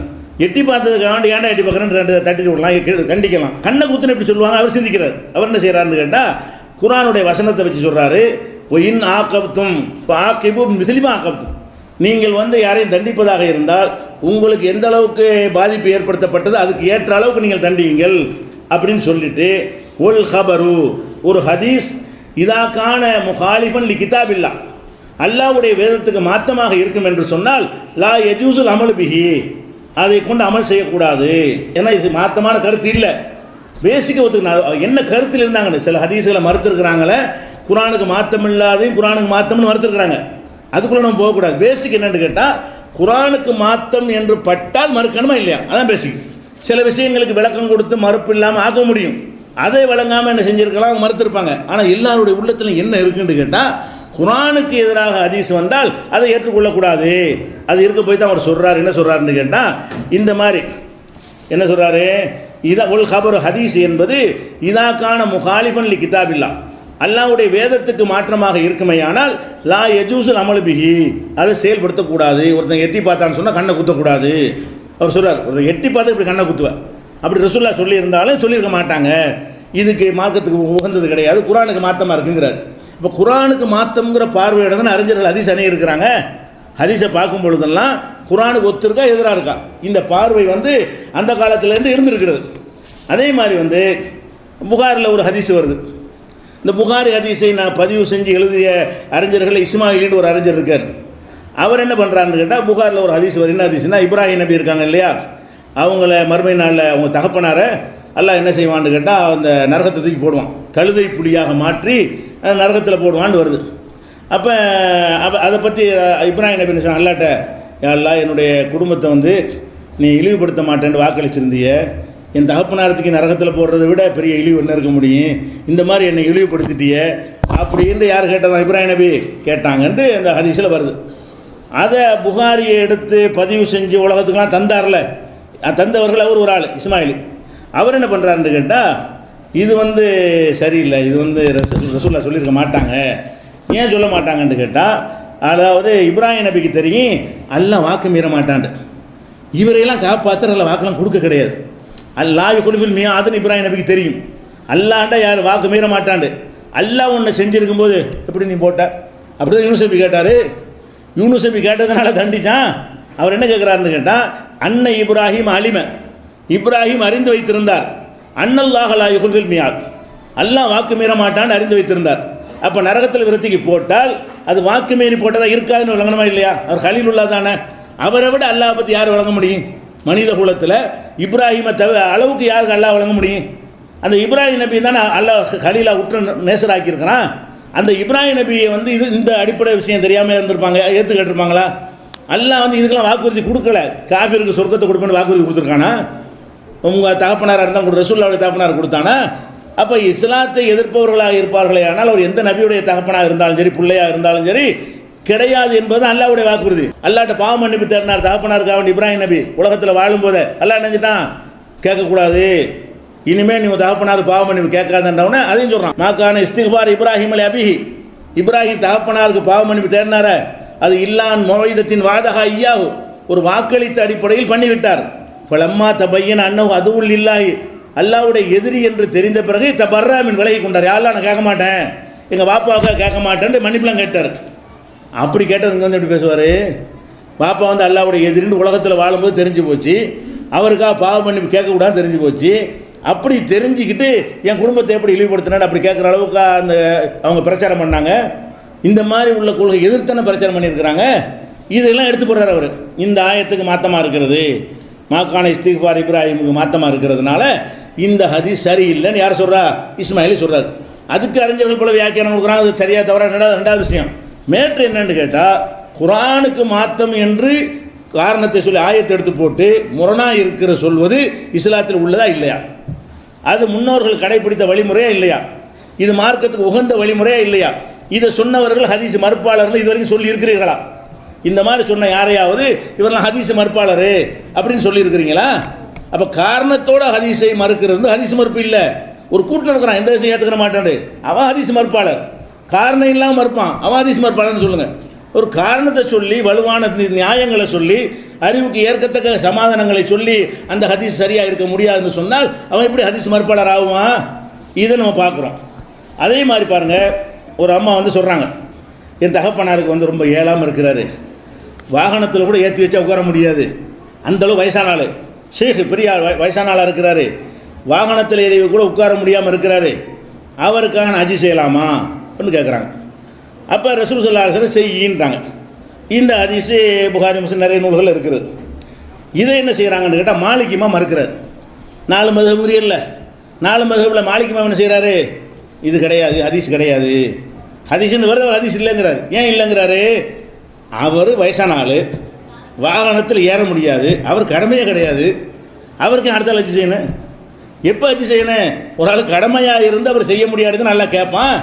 அந்த கிழவனாராக இருக்கார், ஏழாட்டையும் கூட்டு பார்த்து போவோம், நீ உனக்கு செஞ்சுட்டு போமான்னு சொல்லுவாங்க. ஒரு ஆளுக்கு ஹஜ்ஜு கடமையாக இருந்து அவர் செய்ய முடியாவிட்டால் தான் அடுத்தவர் செய்யலாம். இந்த கேள்வி எப்படி வருதுன்னு கேட்டால், அந்த வயது முதிர்ந்தவராக இருக்கார், வாகனத்தில் உட்காரக்கூட இயலாதவருக்கு, படுத்த படுக்கையாக கிடக்கிறாரு, அவருக்காக நான் ஹஜ்ஜு செய்யலாமான்னு கேட்கும்போது இப்போ ரசூலுல்லாஹ் சொன்னால் ஹஜ்ஜு கடமை மாதிரி ஆயிருமே, அவர் கடமையாப்ப அவருக்கு கொஸ்டினே இல்லையே. அவர் அப்படி மூத்தா போயிட்டேன்னா ஏன் ஹஜ்ஜு செய்யணும் கேட்பானால? கேட்க மாட்டான். அப்போ மாலிக் இமாம் சொல்கிறாங்க, நம்ம சொல்லலை, மாலிக் இமாம் என்ன சொல்கிறாங்கன்னா ஹதீஸ் கிடையாது. இன்ன ஃபரீலத்தல்லாஹி அலா இபாதிஹி ஃபில் ஹஜ்ஜி, அல்லாஹ் அடியார்களுக்கு கடமையாகிய ஹஜ்ஜி கடமை என் தகப்பனுக்கு ஏற்பட்டிருக்கிறது அப்படி சொல்கிறாங்க அவங்க. அப்போ அதற்கு தாபி ஷேகன் கபீரா, அவர் வயசான ஒரு கிழவனாக இருக்கிறாருன்னா அப்போ வயசான முதிய கிழவனாக இருந்தால் கூட ஹஜ்ஜி கடமைன்ற மாதிரி கொஸ்டின் அப்படி தான் வருது. லா எஸ்தத்தி ஓ எஸ்தவியாளர் ராகிலத்தி, வாகனத்தில் உட்கார்றதுக்கு இயலாது, அந்த நிலையில் ஒரு ஹஜ்ஜு கடமையாகிடுச்சுன்னு அந்த அம்மா கேட்குறாங்க. அப்படி கேட்க முடியுமா? இப்படி கேட்டால் ரசூல் என்ன சொல்லியிருப்பாங்க? அல்லாஹ் குர்ஆனில் சொன்னால் மனிஸ்தத்தாயிலை சபீலா, ஹஜ்ஜி கடமையை பற்றி சொல்லும்போது ஒலில்லாஹி அலன்னாசி ஹஜ்ஜுல் பைத்தி மனிஸ்தத்தாயிலை சபீலா, யாருக்கு சக்தி இருக்கிறதோ அவருக்குத்தான் அல்லாஹ்வுக்காக ஹஜ்ஜி செய்கிற கடமை இருக்கிறதே தவிர சக்தியற்றவர்களுக்கு கடமை இல்லை அல்லாஹ் அப்படி சொல்லும்போது இந்த சக்தியற்ற முதியவருக்கு கடமைங்கிற கருத்தை தருகிற இந்த ஹதீஸு சரியில்லைங்கிறார். இது ஆதாரபூர்வமான அறிவிப்பாளர் தான், பெரிய பெரிய நூல்களில் இருக்கிறது, திரும்ப திரும்ப பல இடங்களில் இந்த ஹதீஸ் சொல்லப்படுகிறது. அப்படி இருந்தும் கூட மாலிக்குமா மறுத்தாங்களே, இவங்க ஏன் மறுத்தாங்க பார்க்குறாங்க. இது அவங்க சிந்திக்கிறாங்க, குரானுக்கு ஒட்டி தான் இருக்குன்னு ஹதீஸுங்கிறது. குரானுக்கு ஒட்டி இல்லாட்டி அறிவிப்பாளர் இட பொருளை இவர் புலி தானே, இவர் மாலிக் இமாம் தானே அறிவிப்பாளர் இட போட்டு முதல்ல ஹதீஸ் நூலை தொகுத்தாள். அப்போ ஹதீஸ் நூலை தொகுத்து எல்லாத்துக்கும் முன்மாதிரியாக வழிகாட்டியாக இருந்த அவர் இவர் அறிவிப்பாளர் மட்டுமா பார்த்தாரு? அறிவிப்பாளரையும் பார்க்குறாரு, அதை விட அது மேட்டரை பார்க்குறாரு. இது எப்படி கிழவனுக்கு இப்படி கடமையாகும்? வாகனத்தில் கூட ஏற முடியாத அளவுக்கு தளர்ந்து போன ஒரு ஆளுக்கு இப்படி அச்சு கடமையாகும். அவருக்காக வேண்டிய அடுத்தால செய்ய சொல்லி இப்படி ரசூலுல்லாஹ் சொல்லுவாங்க? சொல்லியிருக்க மாட்டாங்க. அவர் சொன்னதாக அறிவிப்பு வருது, ஹதீஸு சொல்லியிருக்க மாட்டாங்கன்னு இவர் சொல்கிறார். அப்போ இது எங்கே இருக்குன்னா, இது புகாரில் இருக்கிற 1854 ஹதீஸில் இருக்கிறது. இது மாலிக் இமாம் மறுத்த விஷயம் நிறைய நூல்கள் இருக்குது. நைலுல் அவுத்தார் ஷவுகானி இதை எடுத்து எழுதுறாரு. குர்துபி என்ன செய்கிறார், மாலிக் இமாம் இதை மறுத்திருக்கிறாங்க, அந்த ஹதீஸை ஏற்க முடியாதுன்னு சொல்லியிருக்கிறாங்க. அப்படி பார்க்கணும். அப்போ இதில் என்ன விளங்குதுன்னு கேட்டால், சஹாபாக்களும் அப்படி செஞ்சுருக்கிறாங்க, இவங்க எல்லாரும் மதிக்கிறாங்களே, ஹதீஸுடைய காவலர்கள் சொல்கிறவங்கலாம், அந்த இமாம்கள்லாம் இந்த பார்வையில் இருந்திருக்கிறாங்க. இவங்க அதை கவனிக்காமல் என்ன செய்கிறாங்க, நம்ம சொல்லும்போது மட்டும் ஹதீஸை இவங்க சிலது இவ்வளோ நாள் நல்லதுன்னு சொல்லிட்டு வந்துட்டாங்க. அதை நம்ம பிள்ளை தவறுன்னு சொல்கிறோமா, ஜீர்ணிக்க முடியல. நம்ம கௌரவம் என்ன வருது, நம்ம இத்தனை நாள் நம்ம சரின்னு சொல்லிட்டோமே, இவங்க சொல்லி கொடுத்து நம்ம மாற்றினா இப்படி சரியாக வரும், அதனால தான் மறுக்கிறார்களே தவிர குரானுக்கு மாற்றங்கிற அந்த டாப்பிக்காக மறுக்கவே கிடையாது. அப்படி மறுத்த 3 பேரை மறுக்கணும். அதே மாதிரி பார்க்கணும், இப்னு தைமியா அவர் பெரிய அறிஞர் எல்லாரும் ஒத்துக்குருவாங்க. அவர் என்ன செய்கிறாருன்னு கேட்டால், அதாவது யார் என் தோழர்களை திட்டினார்களோ அவர்களை அல்லாஹ் மன்னிக்கவே மாட்டான். ஷிர்க் வச்சா மன்னிக்க மாட்டான்ல, அந்த மாதிரி யார் என் சஹாபாக்களை திட்டுகிறார்களோ அவர்களை அல்லாஹ் மன்னிக்கவே மாட்டான் ரசூலுல்லாஹ் சொன்னாங்க அப்படின்னு ஒரு ஹதீஸை பரப்பிக்கிட்டு இருக்காங்க மக்கள் மத்தியில். அது யாருக்காக பரப்புறாங்கன்னா, ஷியா ராபிஜியாவெலாம் இருக்காங்கல்ல, இவங்க சஹாபாக்களை திட்டுவாங்க. எல்லா ஷியாக்களும் என்ன செய்வாங்க, அபூபக்கர் காஃபிர், உமர் காஃபிர், உஸ்மான் காஃபிர்னு சொல்லி அலியை தவிர 50 பேரும் திட்டுவாங்க. அந்த அவங்கள காஃபிர் ஆக்குறதுக்காக வேண்டி இவங்க உண்டாக்கி சொல்லியிருக்கிறாங்க. ஹதீஸ் என்ன செய்கிறாங்க, அல்லாஹ் சஹாபாக்களை திட்டிய யாரையும் அவங்க பாவத்தை மன்னிக்கவே மாட்டான் அப்படிங்கிறாங்க. கருத்து சரியாக தான் இருக்குது. அவங்கள திட்டுறதுக்காக தான் சொல்கிறாங்க, நல்ல நோக்கம் தான். ராபிஜியாக்களை ஷியாக்களை திட்டுறதுக்காக வேண்டி நல்ல நோக்கத்தில் உள்ள ஹதீஸ் மாதிரி தான் தெரிகிறது. இப்னு தைமியா அவங்களுக்கு 1 நம்பர் எதிரி தான். யாருக்கு? ஷியாக்களுக்கு சிம்மசப்பனை யார்? இப்னு தைமியா. அவங்களுக்கு பதிலடி கொடுத்தவர் தான். அவங்க நல்ல மண்டையில் அடிக்கிற மாதிரி இந்த ஹதீஸ் இருக்குன்னு சொல்லி விட்டார் அவர். இந்த ஹதீஸ் இருந்தால் என்ன செய்யுது, அவங்களுக்கு கூட அல்ல மன்னிக்க மாட்டான்னு சொன்னால் இதை வச்சே மண்டையில் தட்டிடலான்னு அப்படி நினச்சிருக்கலாம்ல, இது ஒரு கருவியை பயன்படுத்தலாம்ல, அதை பார்க்கல அவர். இது தவறு. அவங்க கொள்கை சரியாக தனி விஷயம். திட்டு சஹாபியை திட்டினா பண்ணிக்கப்படாத பாவமா அப்படின்னு சொல்ல என்ன செய்கிறாருன்னா, ஹாதல் ஹதீது கிதுபுன் அலா ரசூலுல்லாஹி ஸல்லல்லாஹு அலைஹி வஸல்லம், இது ரசூலுல்லாஹ் பேரில் சொன்ன பச்சை பொய். இந்த மாதிரி ரசூலுல்லாஹ் சொல்ல மாட்டாங்க. ஏன் சொல்ல மாட்டாங்கன்னா, ஓஹோ முகாலிஃபுல் குரான், இது குரானுக்கு மாற்றமாக இருக்கிறது. குரானில் அல்லாஹ் என்ன சொல்கிறான், லா யக்ஃபிரு யுஷ்ரக பிஹி, ஷிர்க் வைக்கிறத மன்னிக்க மாட்டேன், ஓ யக்ஃபிரு மா தூன தாலிக லிமன் யஷா, அதை தவிர மற்ற பாவங்களை நாடியவர்களுக்கு மன்னிப்பேன்கிறான். ஷிர்க்கை தவிர மற்ற எல்லாத்துக்கும் மன்னிப்பு இருக்கிறது. இது என்ன ஷிர்கா? சஹாபியை திட்டுற ஷிர்கா? அப்படி நீ மன்னிப்பு இல்லம்ப, இப்படி ரசூலுல்லாஹ் அப்படி சொல்லுவாங்க. அப்போ ரசூலுல்லாஹ் சொன்னதாகத்தான் சுன்னத் ஜமாத் ஆளுக்கு ஷியாக்களுக்கு எதிராக கட்டியிருக்கிறாங்க. சுன்னத் ஜமாத்து கூட தான் கட்டியிருக்க முடியும். ஷியாவை சஹாபியை திட்டினா சொர்க்கம் போக முடியாது. இந்த சுன்னத் ஜமாத்துக்காக கையில் மடியில் போட்டு உண்டாக்கி இருந்தால் கூட அதை அவர் சாதகமாக பயன்படுத்தவில்லை. அவர் என்ன கேட்குறாரு, இது பொய், இப்படி சொல்லக்கூடாது. அப்போ எல்லார் பார்வையும் எப்படி இருக்குன்னு கேட்டால், ஹதீஸ்ன்னு வந்துட்டாலே குர்ஆனுக்கு எதிராக மோதுற மாதிரி ஒத்துக்கிற மாட்டேங்கிறாங்க. குர்ஆனுக்கு எதிராக வரவே கூடாது, அதில் ரொம்ப உறுதியாக இருக்கிறாங்க. அதே மாதிரி பாருங்கள், ஒரு ஹதீஸ் இருக்கிறது. என்ன ஹதீஸ்ன்னு சொன்னால், ஒரு மனிதன் தொழுதுகிட்டு இருக்கும்போது, நம்ம தொழுதுகிட்டு இருக்கிறோம், குறுக்க ஒரு பொம்பளை நடந்து போச்சுன்னு வைங்க, பெண்ணு, கழுதை, கருப்பு நாய், ஹதீஸ் வருது. இந்த 3 குறுக்க நடந்தால் இவன் தொழுகை பசாதாகிவிடும். நான் தொழுது கொண்டிருக்கும் பொழுது குறுக்க பெண்ணு போனால் அல்லது கழுதை போனால், ஒரு கல்புல் அசுவது கருப்பு நாய் போனால் தொழுகை பசாதாகிவிடும் அப்படிங்கிற ஹதீஸ் நசையில் இருக்குது. சஹீஹான ஹதீஸ். சஹீன்னு அந்த சஹி அறிவிப்பாளர் சஹி மேற்று சஹி இல்லை, அறிவிப்பாளர் கரெக்டாக இருக்கிறது. ஒவ்வொரு அறிவிப்பாளர் பார்த்தோம்னா கரெக்டாக இருக்கிறாங்க. அதில் நசைங்கிற ரொம்ப நுணுக்கி போடக்கூடிய ஆள். அறிவிப்பாளர் எடை போடுறதுல சின்ன சின்ன மிஸ்டேக் தான் தள்ளி விட்டுருவார், பெரிய மிஸ்டேக் தள்ள மாட்டார். சின்ன மிஸ்டேக் கூட இருக்கக்கூடாது அறிவிப்பாளர், அப்படி உள்ள ஆள். அவருடைய புக்களை பதிவு பண்ணியிருக்கிறாரு. இதை பிற்காலத்தில் உள்ள அறிஞர்கள் எல்லாருமே சஹீஹான ஹதீஸ் என்ன செய்கிறாங்க, இதை சொல்கிறாங்க. இதன்படி சட்டங்களும் எழுதியிருக்கிறார்கள். பெண் குறுக்கே போனால் தொழுகை முறியும், கழுதை குறுக்கே போனால் மதுஹபுகளில் சட்டமும் இருக்கிறது. இது அமுல்படுத்தி கொண்டிருக்கிற காட்சியை பார்க்குறோம். ஆனால் ஷாஃபி இமாம் மட்டும் ஏற்றுக்க மாட்டேங்கிறார். அவர் என்ன பண்ணுறாருன்னு கேட்டால், இது இன்னும் முகாலிஃபுல் குர்ஆன், இது குர்ஆனுக்கு மாற்றமாக இருக்குது. எந்த குர்ஆனுக்கு மாற்றமாக இருக்குது? ஒரு வருஷமே ஆயிஷா நாய் சொன்ன அந்த ஆயத்தான், ஒலா தசிர் வாசிரத்தும் விசிறு உக்ரான், ஒருத்தர் சுமையை ஒருத்தர் சுமக்க முடியாது. கழுத போனால் இவனுக்கே முடியுது, இவன் என்ன செஞ்சான்? ஏன் தொழுக முறியதுக்கு நான் என்ன தேர்வு பண்ணணும்? அப்போ யாரை குறுக்க போனால் ஏன் தொழுகை இது முறியுது? அவருடைய செயலில் என்ன எப்படி முறிக்கும் அவர் கேட்குறாரு. ஒலா தசிர் வாசிரத்தும் விசிறு உக்ரான் அல்லாஹ் சொல்கிறானே, ஒருவர் சுமையை ஒருவர் சுமக்க மாட்டார்னு அல்லாஹ் சொல்கிறான். இந்த ஹதீஸ் என்ன சொல்லுதுன்னு கேட்டால், அங்கே குறுக்க போனால் எனக்கு தொழுக முடிஞ்சுன்னா இது எப்படி? இது அவன் குறுக்க போனால் அவனுக்கு ஏதாவது முடியும்னு சொல்லுங்கள். அவனுக்கு கைகால முறை ஏதாவது தொலைச்சிருப்போம், எனக்கு ஏன் முடியுதுங்கிறேன். நான் தொழுதுகிட்டு இருக்கும்போது அப்போ ஒருத்தங்க தன்னால் முடிச்சிடலாமே, தொழுகிறார் குறுக்க நாயை வெட்டி விட்டு அம்புடத்துலையும் முடிச்சு விட்டுருலாமே. ஒரு தொழுகிறான்னு வைங்களேன், நாயை வெட்டி விட்டு இன்னொருக்கா தொழுடா, கழுதை வெட்டி விட்டுனு இன்னொருக்கா தொழுவு, இது என்ன? இது சரியாக வருமா? அவனுக்கு ஒழுங்கு போயிடுச்சுன்னு சொல்லுங்கள், பேசிட்டான்னு சொல்லுங்கள், அவனுக்கு ஏதாவது பிரச்சனை ஏற்படுன்னு சொல்லுங்கள், அப்படின்னா தொழுக முடியுங்கிறது ஓகே. அவன் ஒன்றுமே செய்யலைங்கும் போது இதுக்காக முடியும்னா என்ன பார்த்தான்னு கேட்குறாரு. ஷாஃபி இமாம் கேட்குறாரு. அவர் என்ன ஹதீஸ் மறுப்பாளரா? எதை வச்சு கேட்குறாரு? நம்ம எதை வச்சு கேட்குறோமோ அதை வச்சு கேட்குறாரு.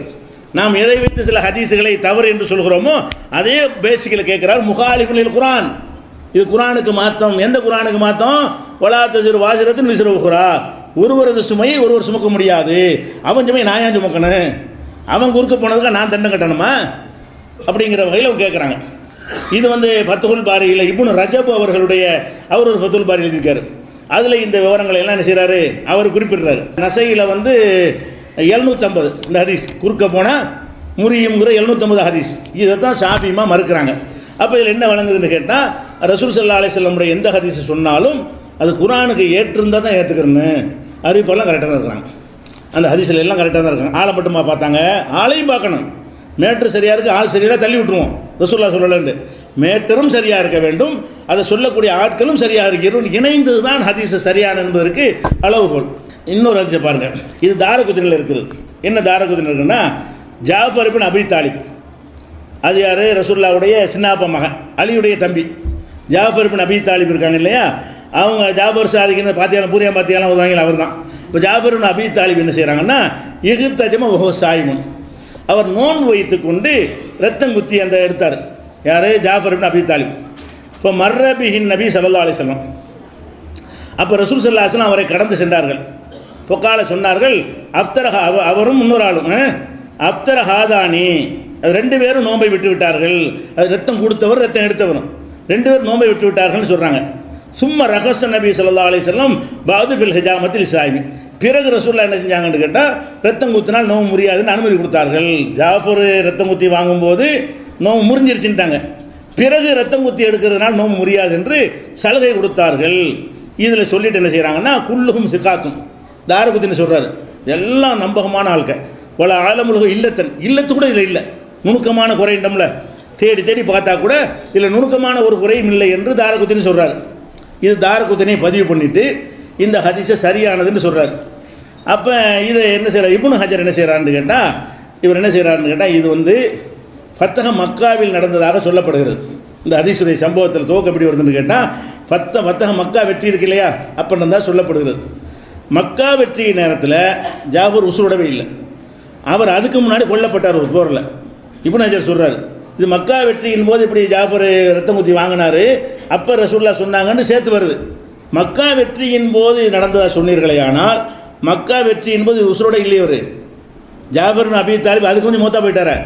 அதுக்கு முந்தி மௌத்தா போன ஒரு ஆள் மக்கா வெற்றியில் ரத்தம் குத்தி வாங்கி அதை பார்த்து ரசூலுல்லாஹ் நோவு முறிஞ்சிச்சு எப்படி சொல்லியிருப்பாங்க. அப்போ இது பெரிய டேஞ்சரான இட்டு கட்டினா நல்லா தெரியுது. ஒரு மௌத்தா போன ஒரு ஆளை முந்தைய மௌத்தா போன ஆளை பிந்தி வாழ்ந்த மாதிரி காட்டி அவரை ரசூலுல்லாஹ் கண்டித்த மாதிரி சொல்வதாக இருந்தால் இது பொய் தானே. ஆனால் தாரகுத்தினி சொல்கிறாரு, ஒரு இல்லத்தும் இல்லைங்கிறார், அனைவரும் பர்ஃபெக்டான ஆட்கள் மட்டும் இல்லாமல் நுணுக்கமான குறையும் இல்லைங்கிறார். ஒரு ஆழமுள்ள இல்லத்தன், எந்த ஒரு இல்லத்துன்னு இதில் எனக்கு தெரியலை. அவர் இல்லத்துக்குன்னு உள்ள ஆள் தாரகுத்தினி, இந்த இல்லத்தில் நுணுக்கமான குறையை கண்டுபிடிக்கிறதுல பெரிய மேதை. அவர் அதையெல்லாம் ஆராய்ச்சி பண்ணி பார்த்துவிட்டு சூப்பரான ஹதீஸுங்கிறார். ஆனால் இப்னு ஹஜர் பிடிக்கிறாரு, சூப்பரான ஹதீஸ் தான், ஆட்களை வச்சு நீ பேசுகிறீங்க, அதுக்கு சூப்பராக இருக்கலாம், மேட்ரு சூப்பராக இல்லையே, மேட்ரு படி பார்த்தா என்ன ஆகுது, பொய்யா இருக்குதே. அப்போ ஜாஃபர் இப்னு அபீ தாலிப் இல்லாத நேரத்தில் சொல்ல அப்படி சொல்லியிருப்பாங்க, ஆளே இல்லை, அவர் இல்லாத நேரத்தில் எப்படி ரசூலுல்லாஹ் சொல்லியிருப்பாங்க அப்படின்னு என்ன செய்கிறாரு? அப்படி சொல்ல அன்னதாலிக்க காண ஃபில் ஃபத்தஹி, இந்த ஹதீஸில் சொல்லப்பட்டிருக்கு ஃபத்தஹ மக்காவில் இது நடந்ததாக சொல்லப்பட்டிருக்கிறது. ஓ ஜாஃபர் காண குத்தில கபல தாலிக்க, ஜாஃபர் அதுக்கு முந்தைய கொல்லப்பட்டு விட்டார். ஒரு போரில் கொல்லப்படுவாங்கல்ல, வீட்டிலெல்லாம் குடும்பத்தெல்லாம் அவர் சாப்பாடு செஞ்சு கொடுங்கன்னு சொல்லுவாங்கல்ல, அந்த சம்பவத்தில் மூத்தா போயிடுறார் அவர். அப்போ இது இப்னு ஹஜர் ஃபத்துல் பாரில் கேட்குறாரு. இது எதுக்காக கேட்குறாரு? அது ஹதீஸ் சனது சரியாக இருந்தாலும் மெசேஜும் கரெக்டாக இருக்கணும். குர்ஆனுக்கு மாற்றங்கிற வகையிலையும் பார்த்துருக்குறாங்க, நடைமுறைக்கு மாற்றமாக இருக்கக்கூடாது. கண்ணுக்கு முன்னாடி தெரிகிற உண்மைக்கு மாற்றமாக அவர் மூத்தா போனது கண்ணுக்கு முன்னாடி தெரிஞ்ச உண்மை, அந்த உண்மைக்கு மாற்றமாக பின்னாடி இருந்தார்னு வந்தால் எப்படி ஏற்றுக்கிற முடியும்? மூத்தா போனாலும் எந்திரிச்சு பேசினார்னா ஏற்றுக்கிற முடியுமா? அப்படியான ஒரு மெசேஜாக இருக்கிறது என்று என்ன செய்கிறாங்க? மறுக்கிறாங்க. அதே மாதிரி இப்னுல் கையிம் அவர்கள் இதுக்குன்னு ஒரு நூலை எழுதியிருக்கிறாங்க. அதாவது இட்டுக்கட்டப்பட்ட ஹதீஸுகளுக்குன்ற ஒரு நூல்லாம் எழுதுறாரு. நூல் எழுதி அவர்கிட்ட கேட்குறாங்க, இந்த இட்டுக்கட்டப்பட்ட ஹதீஸுகளை ஒரு கண்டுபிடிக்க ஒரு பொதுவான ரூல் மாதிரி உங்களுக்கு சொல்ல இயலுமா, ஒரு விதிமுறை மாதிரி உங்களுக்கு சொல்ல இயலுமான்னு கேட்குறாங்க. அப்போ இப்னுல் கையிம் என்ன செய்கிறாருன்னு கேட்டால் சொல்ல முடியும்னு சொல்லிட்டு தான் அந்த அந்த நூலில் எல்லாத்தையும் விவரமாக சொல்லிட்டு வர்றாரு. இப்படி சில பேர் கேட்குறாங்க, சொல்ல முடியும், இன்னென்ன மாதிரி இருந்தால் சனதை கூட பார்க்க வேண்டியதில்லை, அறிவிப்பாளரை பார்க்க வேணாம், இன்னென்ன மேட்டிருந்து தள்ளி விட்டுருங்க, இன்னென்ன மாதிரி ஒரு ஹதீஸ் இருக்குமே, ஆனால் அது சரியான ஹதீஸ் இல்லை என்று சொல்லி ஒரு டீட்டெயிலான சில விதிமுறைகளை சொல்கிறார். அது எல்லாமே ஏற்றுக்கொள்ளத்தக்கதாக இருக்குது, அறிஞர்கள் ஒப்புக்கொள்ளத்தக்கதாக தான் இருக்கிறது. அந்த விஷயங்களை இன்ஷா அல்லாஹ் நாளைக்கு பார்க்கலாம். நேற்றைய தினம் சொன்ன செய்தியில் சில சந்தேகங்கள் சில பேருக்கு ஏற்பட்டிருக்கிறது. அதை தெளிவுபடுத்திட்டு அதை தொடருவோம். அதான் முந்தைய அறிஞர்கள் குர்ஆனுக்கு மாற்றமாக இருக்கிறது என்று பல ஹதீஸுகளை மறுத்திருக்கிறார்கள் என்ற சான்றுகளை எல்லாம் நம்ம காட்டணும். அதை எப்படி நீங்கள் புரிந்து கொள்ள வேண்டும் என்று சொன்னால், அவங்க குர்ஆனுக்கு மாற்றமாக இல்லாத சிலதையும் மறுத்திருக்கிறாங்க, குர்ஆனுக்கு மாற்றமானதையும் மறுத்திருக்கிறாங்க. சிலதை குர்ஆனுக்கு மாற்றமாக இல்லை, நம்ம அதுக்கு விளக்கம் கொடுக்க முடியும், அப்படிப்பட்டதையும் மறுத்திருக்கிறாங்க. அதை நம்ம எதுக்கு எடுத்து சொல்கிறோம் என்றால், இந்த அடிப்படை கொள்கை அவங்கள்ட்ட இருந்தது. குர்ஆனுக்கு மாற்றமாக இருந்தால் நம்ம ஏற்றுக்கொள்ளக்கூடாது என்ற கொள்கையில் ஒரு ஹதீஸை பார்க்கிறார்கள். அவர்களுக்கு குர்ஆனுக்கு மாற்றமாக தெரிகிறது என்ற காரணத்தினால் அவங்க நிராகரித்திருக்கிறார்கள் என்ற அடிப்படையில் தான் அதை எடுத்து வைத்தோம். அதில் அவங்க மறுத்தது எல்லாமே சரியானது கிடையாது. சிலதை கரெக்டாக குர்ஆனுக்கு மாற்றம் என்று மறுத்திருக்கிறார்கள். சில விஷயம் குர்ஆனுக்கு ஏற்றதாகவே இருக்கிறது. அவங்க பார்வையில் சில குறைபாடு இருந்ததுனால அவங்க செஞ்சுருக்கிறாங்க. ஆனால் அடிப்படை என்னவென்று கேட்டால், அந்த அறிஞர்கள் எல்லாருடைய உள் மனசுலையும் குர்ஆனுக்கு மாற்றமாக இருக்கிற ஹதீஸை ஏற்றுக்கொள்ளக்கூடாது அந்த கொள்கை இருந்தது. அந்த கொள்கை அடிப்படையில் பார்க்குறாங்க, அவங்க பார்வைக்கு குர்ஆனுக்கு மாற்றமாக தெரிகிறது, அதனால் மறுத்துடுறாங்க. குர்ஆனுக்கு மாற்றம் இல்லைன்னு சிலர் நினைத்திருப்பார்கள் பல ஹதீஸுகளை. நம்ம இப்போ பார்க்கும்போது குர்ஆனுக்கு மாற்றம் தெரியுது, வலுவாக ஆதாரம் இருக்கிறது, எப்படி தான் விளக்கம் கொடுக்க முடிஞ்சாலும் விளக்கம் கொடுக்க முடியாத அளவுக்கு முரணாக இருக்கிறது, இப்போ நம்ம தள்ளிடுவோம். இவ்வளோ பேரும் குர்ஆனுக்கு மாற்றம்னு சொல்லலையேன்னு பார்க்கக்கூடாது. குர்ஆனுக்கு மாற்றம் என்று சொன்ன ஹதீஸுகளையும் பரிசீலனைக்கு எடுக்கணும், குர்ஆனுக்கு மாற்றம் இல்லை என்று சொன்ன ஹதீஸுகளையும் பரிசீலனைக்கு எடுக்கணும். குர்ஆனுக்கு மாற்றம் என்பது நமக்கு பளிச்சென்று தெரியணும், அதனுடைய எல்லா கேள்விகளுக்கும் அதில் பதில் இருக்கணும். அந்த மாதிரி இருந்தால் தான் அந்த ஹதீஸை தள்ளணும். ஆனால் அடிப்படையில் யாரும் முரண்படலை. நம்ம சொன்ன அந்த அறிஞர்கள் எல்லாருமே குர்ஆனுக்கு மாற்றமாக இருக்கிற செய்தி ஏற்றுக்கொள்ளக்கூடாது என்ற அடிப்படையில் ஒன்றுபட்டிருந்தார்கள். இதை கூடுதல் தகவலாக வச்சுக்கிறோம். அடுத்ததாக இன்னொரு செய்தி என்னவென்று சொன்னால், பரவலாக இப்போ நம்ம இந்த தௌஹீத் ஜமாத்து குர்ஆனுக்கு மாற்றமாக தான் எடுத்துக்கொள்ளக்கூடாது சொல்லும்போது இது புதுக்கொள்கைன்னு தான் பரப்புகிறாங்க. அதுக்கு தான் அதெல்லாம் எடுத்து காட்டணும். இவங்கெல்லாம் சொல்லாட்டாலும் அதான் சட்டம் தான். குர்ஆனுக்கு நிகராக மற்றது வரலன்னு யாரும் சொல்லியா தெரியணும்? குர்ஆனுக்கு நிகராக மற்றதெல்லாம் இல்லைன்னு யாராவது சொன்னா தான் அது குர்ஆனுக்கு நிகராகுமா? குர்ஆனுக்கு மாற்றமாக இருந்தால் ஏற்றுக்கொள்ளக்கூடாதுங்கிற பேசிக்கு அடிப்படை. ஒரு இமாமும் சொல்லாட்டாலும் அது அடிப்படை தான். ஒரு இமாம் எந்த ஒரு இமாமும் இது சொல்லலை, சொல்லாவிட்டால் கூட அப்போ குர்ஆனுக்கு மாற்றமாக தள்ளி எடுத்துக்கலாமா? அவ்வளோ பேரும் சொல்லுவதும் ஒருவர் சொல்லுவதும் சரியாகுமாங்கிற நம்ம அறிவுக்கே தெரிகிறது. நம்ம ஏற்றுக்கொண்ட நம்பிக்கை அடிப்படையில் அல்லாஹ்வுடைய குர்ஆனுக்கு சமமாக எதுவும் ஆகாது. அந்த வகையில் நம்ம கொள்கையில் தெளிவாக இருக்கிறோமே தவிர, சில அறிஞர்கள் சொன்னதுனால தான் அது சரி நம்ம சொல்லவில்லை. எதுக்கு அந்த அறிஞர்களை எடுத்து காட்டுறோம் என்றால், ஒருவரும் சொல்லலை, அதுக்காக தான்.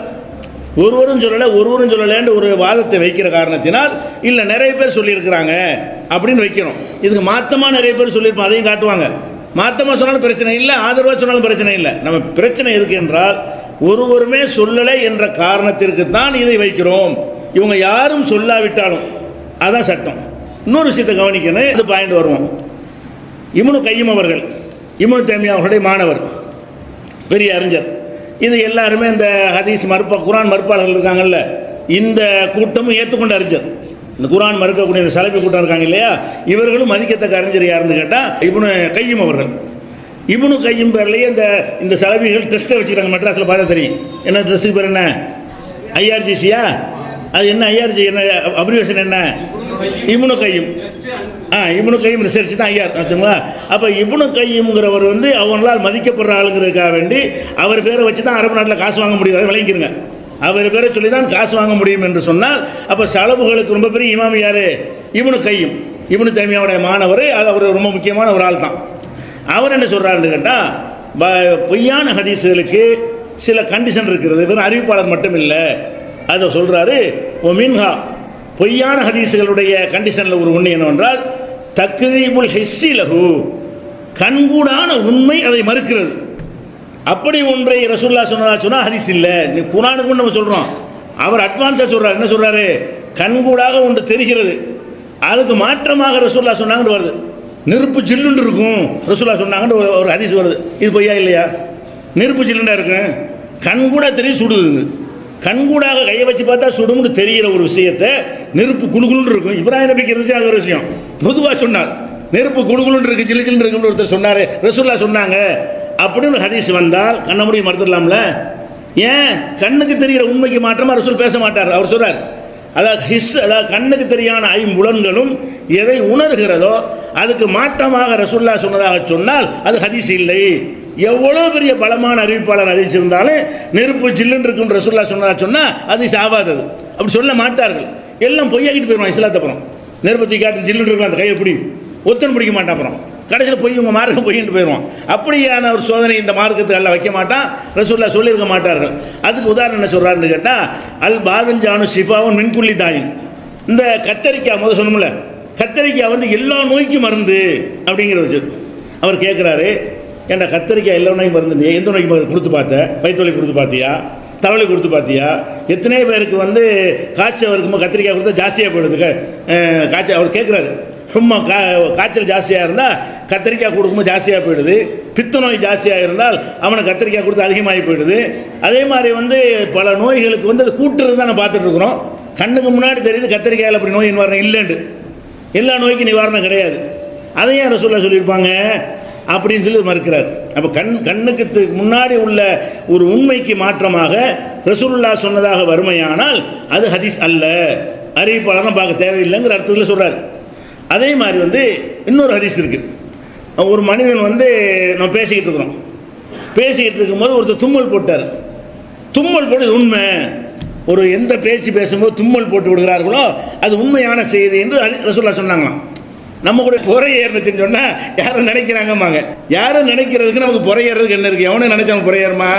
இது யாரோ ஒரு லூசுன்னு சொல்லியிருக்கான்னு வைங்களேன், அது நம்ம எல்லாரும் சேர்ந்து சொல்லிக்கிட்டு இருக்கிறோம். இது லூசுன்னு சொன்னால் விட்டுட்டு போயிடலாம். ரசூலுல்லாஹ் சொல்ல முடியுமா அப்படி? அப்போ நபிகள் நாயகம் ஸல்லல்லாஹு சொன்னாங்களா, அஸ்தகுல் ஹதீஸி, பேச்சிலேயே உண்மையான பேச்சு என்னென்று கேட்டால் எங்கே தும்மல் போடப்படுகிறது அதுதான். அப்போ ஒரு கோர்ட்டில் சாட்சி சொல்கிறான், ஐயா நான் திருடவே இல்லை, தும்மல் போட்டான் ஒருத்தன், உன்னோடு உண்மையான சாட்சி அப்படின்ன முடியுமா? எப்படின்னா எத்தனை பேர் பொண்ணாத பொய் கண்ணுக்கு முன்னாடி பொய்ன்னு தெரியுது, அப்பவும் தும்மல் நடக்குது. இது எப்படி இதான் உண்மையாக கண்டுபிடிக்கிற அளவுகோல்? ஒருவன் தும்மல் போடுவதை வைத்து அந்த செய்தி உண்மைன்னு கண்டுபிடிக்கிறது மார்க்கத்தில் உள்ளதா? இதை ரசூலுல்லாஹ் சொல்லியிருப்பாங்களா? அப்போ இதுக்கு சாட்சி, அப்போ இதுக்கு விசாரணை, அப்போ இதுக்கு நீதிபதி, அப்போ இதுக்கு தீர்ப்பு, 2 சாட்சி வேணும் அது மாதிரி. அப்போ இதுக்கு எழுத்துமானம்? தும்மலை கவனிச்சிக்க, கோரவை சபையில் வை, எவனா தும்முறானு பாரு, தும்முறோன்னு உண்மைன்னு கண்டுபிடிச்சிக்க. இது ஒரு மாதிரி இப்படி ஒரு ரூலிங்காக இருக்குமா உலகத்தில்? இது அல்லாஹ்வுடைய தூதர் இதெல்லாம் சொல்லுவாங்க. அவ்வளோ தெளிவாக பேசக்கூடியவங்க, வஹி தொடர்பு உள்ளவங்க இது மாதிரி இல்லாமல் பேசுவாங்க. இதை சொல்லி காட்டுறாரு. கண்ணுக்கு முன்னாடி தெரிகிறது எத்தனையோ செய்திகள், பொய் செய்திகளுக்கு முன்னாடி தும்மல் போடப்படுகிறது, ஆனால் அது பொய்யாக இருக்கிறது. இந்த ஹதீஸை வச்சுக்கிட்டு உண்மை நீங்கள் சொல்லுவீங்களான்னு இப்னு கைம் கேட்குறாரு. கண்ணுக்கு முன்னாடி இது பொய்ன்னு தெரியுதா இல்லையா? இதுக்கே போட அறிவிப்பாளர் பார்க்குறீங்க? இது பொய், இது இப்படிலாம் மார்க்கத்தில் இருக்காது. குற்றத்தை விசாரிக்கிறதுக்கு ஒட்டுமொத்த குர்ஆன் நமக்கு வழிகாட்டி இருக்கிறது, ஹதீஸ் வழிகாட்டி இருக்கிறது, உண்மை பொய்யை கண்டுபிடிக்கிறது வழிகாட்டி இருக்கிறது. அந்த வழியில் தான் உண்மை பொய்யை கண்டுபிடிக்கணுமே தவிர அவனுடைய நம்பகத்தன்மை விசாரிக்கணும், சாட்சிகளை பார்க்கணும், தடயங்களை பார்க்கணும், ஆவணங்களை பார்க்கணும், ரெக்கார்டுகளை பார்க்கணும், பேப்பர்களை பார்க்கணும், அதையெல்லாம் பார்த்து இது உண்மைன்னு கண்டுபிடிக்கணுமே தவிர தும்மல் போட்டு உண்மைன்னு கண்டுபிடிக்கிறது இது மெத்தடா? இது எவனாச்சும் உலகத்தில் ஏற்றுக்குருவானா? இந்த நாட்டிலே ஏற்றுக்குருவானா? எந்த அரசாங்கமாக எந்த கோர்ட்டாவது ஏற்றுக்குருமா இதை? அப்போ நீங்கள் உங்கள் வழக்கு இப்படி நடந்தால் ஏற்றுக்குருவீங்களா? உங்களுக்கு பாதகமாக ஒரு தும்மல் போட்டான்னு வைங்க, உன் தும்மல் போட்டால் நான் ஏற்றுக்கிறேன், அவனுக்கு கொடுத்துருங்க அவர் பொருள் தான் சொல்லுவீங்களா? அப்போ எவனும் ஏற்றுக்கொள்ளாத ஒரு விஷயத்தை வந்து அல்லாஹ்வுடைய ரசூல் சொன்னாங்கன்னு பரப்புறீங்க. இது எப்படிப்பா ஹதீஸாக இருக்குங்கிறதுக்கு உதாரணம் காட்டுறாரு. அதான் நிதர்சனமாக கண்ணுக்கு தெரிகிற உண்மைக்கு மாற்றமாக ஒரு செய்தி ரசூல்லா பேரில் சொல்லப்படுமையானால் இது பொய், அது ஹதீஸ் அல்ல என்று சொல்கிறார். அடுத்து என்ன செய்கிறாருன்னு கேட்டால், ஒமின்ஹா முகாலபத்துல் ஹதீஸி சரிஹல் குரான். ஹதீஸ் என்று சொல்லக்கூடியது குரானுக்கு நேரடியாக முரண்படுவதும் அது பொய் என்பதற்கு ஆதாரம். இப்போ நம்ம சொல்கிறோம்ல, அதை இப்னு கைம் தான் சொல்கிறார். இப்னு கைம் பேரில் ட்ரஸ்ட்டு வச்சுக்கிட்டு இப்னு கைம் பேரில் வந்து அரபு நாட்டில் பணம் வாங்கிட்டு என்ன செய்கிறாங்க, இது நாம் புது கொள்கை சொல்லிட்டோம், இது வந்து வழிகேடர்கள் காபிர்கள், முதல்ல அவர் காபீர் பத்தா கொடு. யாருக்கு? இப்னு கைமுக்கு தான் கொடுக்கணும். ஏன்? அந்த வார்த்தை தெளிவாக சொல்கிறார். முன்ஹா முகாலபத்துல் ஹதீதி சரிஹல் குரான். குரானுடைய தெளிவான கருத்துக்கு மாற்றமாக ஹதீஸ் அமைந்திருந்தால் அது என்னது? பொய். அதுக்கு உதாரணம் காட்டுறாரு. அவர் சில உதாரணம் காட்டுறாரு. என்ன காட்டுறாருன்னு கேட்டால், ரசூலுல்லாஹ் சொன்னாங்களா, மிக்தாரு துன்யா, இந்த உலகத்தினுடைய ஆயுள் காலம் சபத் ஆலாபி சனா, 7000 வருஷம்தான் அப்படின்னு ரசூலுல்லாஹ் சொன்னாங்களாம். இப்போ 7000 வருஷம்தான் துன்யாவுடைய ஆயுள் காலம் வச்சுட்டோம்னு சொன்னால், ஒவ்வொருத்தரும் கணக்கு பண்ணி இன்னும் 2000 இருக்கிறது, இன்னும் 1000 தான் இருக்கிறது, இன்னும் 500 ஆண்டு தான் இருக்கிறது, இன்னும் 100 ஆண்டு தான் இருக்கிறது, இந்த அடுத்த வருஷம் அழிஞ்சு போயிடும் தெரிஞ்சிருவாங்களே எல்லாரும். அல்லாஹ் நினைச்சா கியாமத்தில் அழிய முடியாதுன்னா, குறிப்பிட்ட காலத்தில் உலகம் அழியும் என்று இருந்தால் உலகம் அழியிற வருஷத்தை அனைவரும் தெரிஞ்சிருவோம். அப்போ நாளைக்கு அடுத்த வருஷம் தான் அழிய போகுதுங்கிற தெரிஞ்சிருமா இல்லையா? நம்ம 7000 வருஷத்தை அழியுதுன்னு வைங்களேன், நம்ம 6999 வருஷத்துக்கு நம்ம இருக்கிறோம். அப்படி இருந்தால் என்ன பண்ணுவோம்? அப்படியே ஒரு வருஷம் தானே இருந்துச்சு, பார்த்து ஒழுங்கா செய்யுங்கடா, அடுத்த வருஷம் அவ்வளோ அழிய போகுது. அல்லாஹ் என்ன செய்யறான்? அல்லாஹ் உனக்கே தெரியாதுதான். ரசூலுல்லாஹ் பார்த்து சொல்கிறான், எஸ் அலுவனுக்கு அனிசா, கியாம நாளை பற்றி உன்ன இடத்துல கேட்கிறார்கள். ஐயான முர்சாகா, அது எப்போ வரும் என்று ஒன்று கேட்கிறார்கள். ஃபீமாந்தம் என்று திக்கிறாக, அது பற்றிய ஞானம் உனக்கு எங்கே இருக்கிறது? ரசூலுல்லாஹ் பார்த்து அல்லாஹ் கேட்குறான், இலா ரப்பிக்கு முன்தகாகா, அதனுடைய முடிவான ஞானம் உன் இறைவனிடத்தில் இருக்கிறது. இன்னமா அந்த முன்ஜிர்ம யக்ஷாக, அதை அஞ்சக்கூடிய மக்களுக்கு எச்சரிக்கிற வேலை உன் வேலை. உனக்கு என்னைக்கு வரும்னு சொல்கிற வேலை உனக்கு கிடையாது, உனக்கு நான் சொல்லவில்லை என்று அல்லாஹ் குர்ஆனில் நபி ஸல்லல்லாஹு அலைஹி வஸல்லம் அவர்களுக்கு என்ன செய்யறான்? சொல்லி காட்டுகிறான். அதே மாதிரி இன்னமா இல்முஹா இந்த ரப்பி, அந்த நாளுடைய இல்மு அல்லாஹ்விடத்தில் தான் இருக்கிறது. லா யுஜல்லிஹா லி வக்திஹா இல்லா ஹுவ, அந்த நேரம் வரும்போது அவனை தவிர யார் வெளிப்படுத்த முடியாது, அவன் ஒருத்தனுக்கு தான் தெரியும் உலகம் அழிகிற காலம்னு இருக்கிறது. இது குர்ஆனுடைய நஸ். என்ன? உலகம் என்னைக்கு அழியும் என்று யாரும் சொல்ல முடியாது. உலகத்தினுடைய லைஃப் 10,000 வருஷம் ரசூலுல்லாஹ் சொன்னதாக சொன்னால் என்னைக்கு அழியும் தெரிந்து விட்டது. 5000 வருஷத்தில் அழியும்னு சொன்னார்களே, ஆனால் எப்போ அழிய போகுதுங்கிற நமக்கு தெரிந்து விட்டது. அப்போ யாராலையும் தெரிய முடியாதுன்னு சொல்லும் பொழுது அதுக்கு மாற்றமாக 7000 வருஷத்தில் உலகம் அழியும் ரசூலுல்லாஹ் அப்படி சொல்லியிருப்பாங்க. அவர் கேட்குறாரு, 7000 ஆண்டுகளில் உலகம் அழிந்து விடும் என்று நபிகள் நாயகம் ஸல்லல்லாஹு அலைஹி வஸல்லம் எப்படி சொல்லி இருப்பார்கள்? குர்ஆனுக்கு மாத்தமா அப்படி சொல்லி இருந்தார்களே, ஆனால் அனைவரும் அறிந்து கொள்வார்களே, உலகம் அழியக்கூடிய காலத்தை என்ன செய்வாங்க, எண்ணி கரெக்டாக சொல்லிடுவாங்களே அப்படிங்கிறத வச்சே கேட்குறாரு. அப்போ இதெல்லாம் நிறைய ஆதாரங்களை காட்டுறாரு. இதெல்லாம் அந்த மனாருங்கிற கிதாபில் அவர் இப்னு கைமுடைய சொந்த கிதாபில் எழுதியிருக்காரு. அதே மாதிரி வந்து இப்னு கைம் சொல்கிறாரு, இப்போ மின்ஹா இஸ்டிமாலுகள் முஜாசபாத், அதாவது இதையெல்லாமா ரசூலுல்லாஹ் சொல்லுவாங்க என்கிற மாதிரியான உளறல்கள் நம்ம பார்க்கும்போது செய்யும். ரசூலுல்லாஹ் சொன்னால் சிரிப்பு வரும். ரசூலுல்லாஹ் இப்படியா ஒரு லூஸ் மாதிரி அது தெரியும், வாசகமே சரி. அந்த மாதிரியான ஒரு கருத்தை ரசூலுல்லாஹ் சொன்னதாக வந்தால் அது பொய், அது ரசூல் சொன்னது அல்ல. யார் வழி அறிவிக்கப்பட்டிருந்தாலும் அது ரசூல் சொன்னது அல்ல அப்படிங்கிறார். அதுக்கு உதாரணம் அவர் காட்டுறார். என்ன செய்கிறான்னு கேட்டால், இதுதான் நிறைய கசீரத்துன் ஜித்தன், இந்த மாதிரி தான் ஜாஸ்தியாக விட்டு அடிச்சிருக்காங்க. அதை கேட்டாலே இது ரசூலுல்லாஹ் சொல்லியிருக்க மாட்டாங்கன்னு தெரியும். பெரிய ஆராய்ச்சியாளருக்கு தேவையில்லை. அல்லாஹ்வின் மீது மரியாதை வைத்து, ரசூல் மீது மரியாதை வைத்து, அவங்களுடைய அறிவு ஞானம் அதையெல்லாம் மதித்து விளங்கி வைத்துக்கொண்டு அதை பார்த்தான்னு சொன்னால் அந்த அறிவுக்கும் இந்த பேச்சுக்கு சம்மந்தம் இல்லை. அந்த மேதையிடமிருந்து இந்த மாதிரியான ஒரு கிறுக்குத்தனமான வாசகங்கள் வெளிப்பட்டு இருக்காது அப்படின்னு சொல்கிற அளவுல இருக்குமா. அதெல்லாம் பொய்யான். இதுதான் ஜாஸ்தியான் இட்டு கட்டப்பட்ட ஹதீஸுகள்லையே இதுதான் அதிகம்ங்கிறாரு. அதுக்கு உதாரணம் காட்டுகிறாரு பாருங்க. மன் கால லா இலாஹ இல்லல்லாஹ், ஒருவன் லா இலாஹ இல்லல்லாஹ்னு சொல்கிறான். சொன்னவுடனே ஹலக்கல்லாஹு மின் தில்கல் கலிமத்தி, அந்த லா இலாஹ இல்லல்லாஹ் சொன்னவுடனே அந்த வார்த்தையிலிருந்து தாயிரன் ஒரு பறவை அல்லாஹ் படைக்கிறான். நம்ம லா இலாஹ இல்லல்லாஹ் சொன்னவுடனே என்ன செய்கிறான்னா அல்லாஹ் ஒரு பறவையை படைக்கிறான். எதிலிருந்து? அந்த சொல்ல வச்சு உருட்டி பறவையாக்கிறான். ஆக்கினவுடனே லஹு சபூன அல்ஃபி லிசானின், அதுக்கு வந்து 70 நாக்கு இருக்குமா. 70,000 ஒரு பறவை எல்லாம் படைக்கிறான். அந்த பறவைக்கு எத்தனை நாக்கு? 70,000 நாக்கு இருக்குது. ஒல்லி குள்ளி லிசானின் சபூன அல்ஃபி லோகத்தின், ஒவ்வொரு நாக்கு 70,000 பாஷையை பேசும். அதாவது ஒரு பறவை எல்லாம் படைக்கிறான்னா அந்த பறவைக்கு 70,000 நாக்கு இருக்குமா. ஒரு நாக்கு 70,000 பாஷையை பேசுமா. உலகத்தில் அவ்வளோ பாஷை இல்லை. உலகத்தில் வந்து ஒரு நாக்கு 70,000 பேசுனா 70,000 நாக்கு எத்தனை பாஷை எங்கேயோ போயிடும், கால்குலேட்டர் அடங்காது. அத்தனை பாஷையாக உலகத்தில் இருக்கிறது. உலகத்தில் இருக்கிற இந்தியாவில் எடுத்தால் 14 ரூபா நோட்டில் 14 பாஷை போடுற ஒரு நாட்டில் இத்தனை கோடி மக்கள் இருக்கிற சீனா இதை விட மக்கள் அதிகம், ஒரு பாஷை தான் இருக்குது. அப்போ பாஷை 70 எண்ணி பார்த்தீங்கன்னா ஒரு 200 தாண்டுமா? இப்போ எழுத்து வடிவில் இல்லாமல் பேச்சில் இருக்கிறதெல்லாம் என்னன்னா கூட உலகம் பூரா இருக்கிற மொத்த பாஷை எவ்வளோதான் தேரும், 200 தாண்டாது. பேச்சு இலக்கணத்தோடு உள்ள 100 தேரும், அதுக்கு மேலே தேராது. இதில் என்ன வருதுன்னு கேட்டால் அல்ல ஒரு பறவையை படைக்கிறான். அது ஒரு லாயிலா இல்லை சொன்னால் ஒரு பறவையான். ஒரு நாளைக்கு 100 சொன்னீங்கன்னு வைங்க, என்ன இவ்வளோ பறவை என்ன செய்ய போகிறோம்? முதல்ல இத்தனை பறவை படைச்சு அதில் என்ன, அதில் நமக்கு என்னென்ன, நமக்கு சொர்க்கத்தில் இது தருவோம்னா அது ஒரு நன்மைன்னு இருக்கிறது. இதில் என்ன இருக்குன்னு பாருங்களேன். அதாவது மண்கால லாயிலாக இல்லா லாயிலாக இல்லா என்று ஒன்று சொன்னானே, ஆனால் ஹலக்கல்லாஹுவின் தில்கல் களிமா, அந்த களிமாவிலிருந்து அல்லாஹ் படைக்கிறான். தாயிரன் ஒரு பறவையை உருவாக்குறான். லஹு சபூன் அல்ஃபு லிசானின், அதுக்கு 70,000 நாக்குகள் இருக்கும். லி குல்லி லிசானின் சபூன் அல்ஃபு லுகத்தின், ஒவ்வொரு நாக்குக்கு 70,000 பாஷை இருக்கும். எஸ்தஃபிருன் அல்லாஹ் லஹு, 70,000 பாஷையை கொண்டு அல்லாஹ் இவனை மன்னிச்சிருன்னு கேட்பாங்களாம். அந்த பறவை வந்து 70,000 நாக்கு, ஒரு நாக்கில் 70,000 பாஷை, இத்தனை பாஷையிலையும் அல்லாட்ட முறையிடுவாங்களாம், அல்லாஹ் இவனை மன்னிச்சிரு அப்படின்னு. இது கேட்குற ஒரு தமாசு மாதிரி இருக்கு. இது ரசூல் இப்படியே சொல்லுவாங்க, இதுக்கு 70,000 மலை பறவை போட்டு படைக்கணும், இதெல்லாம் பேசிக்க தப்பாக இருக்குது, பார்த்தாலும் உளறல் மாதிரி இருக்கிறது. அது இல்லை அப்படி இல்லை தானே, அத்தனை பாஷை உலகத்தில் இல்லை தானே, அந்த வகையிலும் இதை சேர்ந்துருது. அதை பார்க்குறோம். இதெல்லாம் சொல்கிறாரு. அதே மாதிரி என்ன செய்கிறாங்கன்னு கேட்டால், ஒருத்தன் வந்து இந்த காரியத்தை செய்வானே, ஆனால் இன்னென்ன காரியத்தை செய்தால் அவனுக்கு சொர்க்கத்தில் 1000 பட்டணங்களை எல்லாம் கொடுப்பான். சொர்க்கத்தில் 1000 சொர்க்கத்தில் ஒரு மாளிகை கொடுத்து உட்கார வச்சிட ஏன்னா சொர்க்கத்தில் 1000 நகரங்களை உண்டாக்கி கொடுப்பானான்ல, அதுக்கெல்லாம் போக முடியும். ஒரு மனுஷனுக்கு 1000 நகரங்களை கொடுப்பான். ஃபீக்குல்லி மதீனத்தின், ஒவ்வொரு நகரத்துலையும் சபூன் அல்ஃபு கஸர், 70,000 கோட்டைகள் இருக்குமா.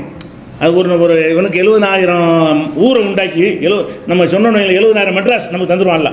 ஒவ்வொரு ஊரில் என்ன செய்யுமா 70,000 கோட்டை இருக்குமா. அது மாதிரி ஒவ்வொரு கோட்டையிலையும் 70,000 ஊர்லீன்கள் இருப்பாங்களாம்.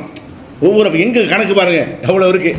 இந்த மாதிரியெல்லாம் விட்டு அடிக்கிறது பார்த்தாலே பைத்தியக்காரத்தனமாக இருக்கும்போது இதெல்லாம் பொய்ங்கிறார் அவர். இது வந்து நிறைய வந்து இது அவர் என்ன சொல்கிறாருன்னு கேட்டால், வம்சாலு ஹாதிகள் முஜாசபாத்தில் பாரிதத்தி அல்லத்தி லாயகுலு ஹாலு வாலுஹா மின் நகதி அமரைனி. இது சொன்னவன் 2ல் ஒரு ஆளாக இருக்கணும். இதை மாதிரி சொன்னவன் 2ல் ஒரு ஆளாக தான் இருக்கணும். ஒன்றா நம்பர் மடப்பையில் இருக்கணும் சொல்கிறார். இப்படி சொன்னவன் வந்து ராயத்தில் ஜகலி உலகமுகி, வட்டி கட்டிய மூடன் சொல்லியிருக்க வேண்டும். அல்லது ஜிந்திக்கு இந்த மார்க்கத்தை குறைபடுத்துறதுக்காக வேண்டி ரசூல்லாவை வந்து மட்டப்படுத்தட்டும் அப்படின்னு கேட்டிருக்க வேண்டும். ரொம்ப புத்திசாலியாக இருந்து இந்த மாதிரி உளறல்களை எல்லாம் ரசூல்லா சொன்னாங்கன்னு சொன்னால் இஸ்லாத்தை விரும்ப மாட்டாங்க, இஸ்லாத்தோடு ஓடி போயிடுவாங்க. அப்போ இஸ்லாத்தோடு ஓடி போயிடுவாங்க என்பதற்காக ஒரு சதிகாரம் செஞ்சுருக்கணும். அல்ல இங்கே உள்ளவங்க செஞ்சுருந்தான்னா கூறுகட்ட முட்டாப்பையில் இருக்கணும் என்று அவர் இப்னு கைம் என்ன செய்கிறாரு, தீர்ப்பளிக்கிறார். அப்போ இவர் குரானுக்கு மாற்றமாக இருக்கிறதையும் இந்த மாதிரி உளறல்களாக இருப்பதையும் ஏற்றுக்கொள்ளக்கூடாதுன்னு சொல்கிறாரு. அவர் யார்? ஒருத்தர் சொல்லலைங்கிறீங்களே, சொல்லி இருக்கிறாங்களே, எழுதி வச்சுக்கிறாங்க, புக்காக எழுதி வச்சுருக்கிறாங்களே, அதை பார்க்குறோம். அது போக இன்னொரு சொல்கிறாரு, சில ஹதீஸில் அவர் சொல்கிறார், சில பார்த்தாலேயே அந்த இருட்டு இருக்குல்ல, ஹதீஸ்க்குன்னு வெளிச்சம் இருக்குது, ஹதீஸ்க்குன்னு ஒரு பிரைட் இருக்கும், அது பார்த்தோன்னே தெரியும், அப்படி பிரகாசமாக இருக்கும். சில செய்தியை கேட்டால் பார்க்கும்போது இருட்டாக அதை சொல்வதற்கு தயங்கி தான் பயன் பண்ணலாம். அந்த மாதிரியான ஒரு நிலையில் என்ன செய்யும் அந்த ஹதீஸுகள்லாம் இருக்கும். அதுக்கு ஒரு உதாரணத்தை சொல்லி காட்டுறாரு. மன்சல்லா சலாத்த லுஹா கதாவ கதா, லுஹா தொழுகை இத்தனை ரக்காத் ஒருத்தன் தொழுதானே, ஆனால் அப்போ ஊத்திய சவாப சபீன நபியா, அவனுக்கு ஒரு தடவை லுஹா தொழுதால் 70 நபிமார்களுக்கு கிடைக்குமே மொத்த கூலி, அப்படி இவனுக்கு கிடைச்சிருமா. 70 நபி, ஒரு வாழ்நாள் பூரா ஒரு நபி செஞ்சிருப்பார்லங்க, அவருக்கு கிடைக்கிற கூலி அளவுக்கு அது மாதிரி 70 நபிமார்கள் செஞ்ச கூலி எது கிடைக்கும்? ஒரு தடவை லுஹா தொழுதால் கிடைக்கும் என்று ரசூல்லா சொன்னாங்க. லுஹா தொழுகை சிறப்புக்காக ஒருத்தன் விட்டு அடிச்சிருக்கிறான். அவர் என்ன கேட்குறாருன்னா, இந்த கிறுக்கனுக்கு தெரியவில்லை, நூஹ் நபி இருக்காங்களே 950 வருஷம் கொடுக்கப்பட்டு அந்த வாழ்நாள் பூரா லுஹா தொழுதாலும் ஒரு நபியுடைய சவாபை அடைவானான்னு இருக்கிறார். என்ன கேட்குறாரு, ஒரு லுஹா தொழுகைக்கு 70 நபி நன்மை அடைகிறான்னு சொல்லியடா, 950 வருஷம் உனக்கு தரப்பட்டு 950 வருஷம் லுஹாவுலே நீ மூலி கிடந்தாலும் ஒரு நபியுடைய நன்மை உனக்கு கிடைக்குமா? நபின்னா என்ன நினச்சிட்டு இருக்க நீ? நபியுடைய நன்மை வந்து 2 ரகாத் லுஹாவில் நபிமார் அடைஞ்சல் அடைச்சிடணும். எப்படின்னா அவங்க பட்ட தியாகம் அடி உதை இப்போ அதெல்லாம் சொல்ல முடியுமா? அது கிடைக்கிற கூலிக்கு நிகர் எதுவும் வர முடியுமா? அவங்களுக்கு நிகராக எங்கே 70 பேருக்கு கிடைச்ச ஃபஸ்ட்டு போயிடுவானே. 70 நபிக்கு மேலே போனால் முதல்ல அம்பியாக்கள்லாம் இருக்க மாட்டாங்க, லுஹா தொழுதால் கலந்து உட்காந்துருப்பாங்க. அப்போ இது எப்படி மார்க்கமாகும் அவர் கேட்குறாரு. பார்த்தாலே பொய்ன்னு தெரியலையா அப்படிங்கிறாரு. அதே மாதிரி வந்து சில ஹதீஸில் வந்து பார்த்தாலே என்ன செய்யும் பொய்ன்னு தெரியும். நம்ம ஏற்கனவே சொன்னோம்ல, அந்த அரிசி சாப்பிட்டா பசி போகும், எவன் அரிசியை சாப்பிட்டானோ அது பசி போகாமல் இருக்காது, அதையும் சொல்லி காட்டுறாரு. பார்த்தால கேலியா இல்லையா? இது ரசூல்லாவை சொல்லணும், எல்லாரும் தெரிஞ்ச விஷயம். இதை போய் ரசூல்லா சொன்னாங்கன்னா எப்படி நீ ஏற்றுக்கிறிய அப்படின்னு நம்ம கேட்டோம்ல, அதே கேட்குறாரு. இப்னு கையும் கேட்குறாரு. இவர் கேட்டதை வச்சா நம்மளும் கேட்டோம், முன்னாடி சுட்டி காட்டணுமா இல்லையா? இவருடைய கேள்வி வச்சு நம்ம அந்த கேள்வியை கேட்டோம். அந்த ஹதீஸையும் சுட்டி காட்டுறாரு. அதே மாதிரி வந்து ஆகாய வெளி இருக்குல்ல, பால் வெளி இருக்கா இல்லையா? அந்த பால் வெளிங்கிறது எதில் படைக்கப்பட்டுச்சு? பால் வெளி காலி இடம் தான், அது ஒன்றுமே இல்லை, பால் வெளி தான். அது எதில் படைக்கப்பட்டுச்சுன்னா அரிசிக்கு கீழே ஒரு பெரிய பாம்பு இருக்குதான். இது எங்கேருந்து இருந்தாலும் விளங்கிருங்கப்பா. பாம்பு இந்த மாதிரி இதெல்லாம் யாருக்கு உள்ளது? வேறு மதங்களில் உள்ளது.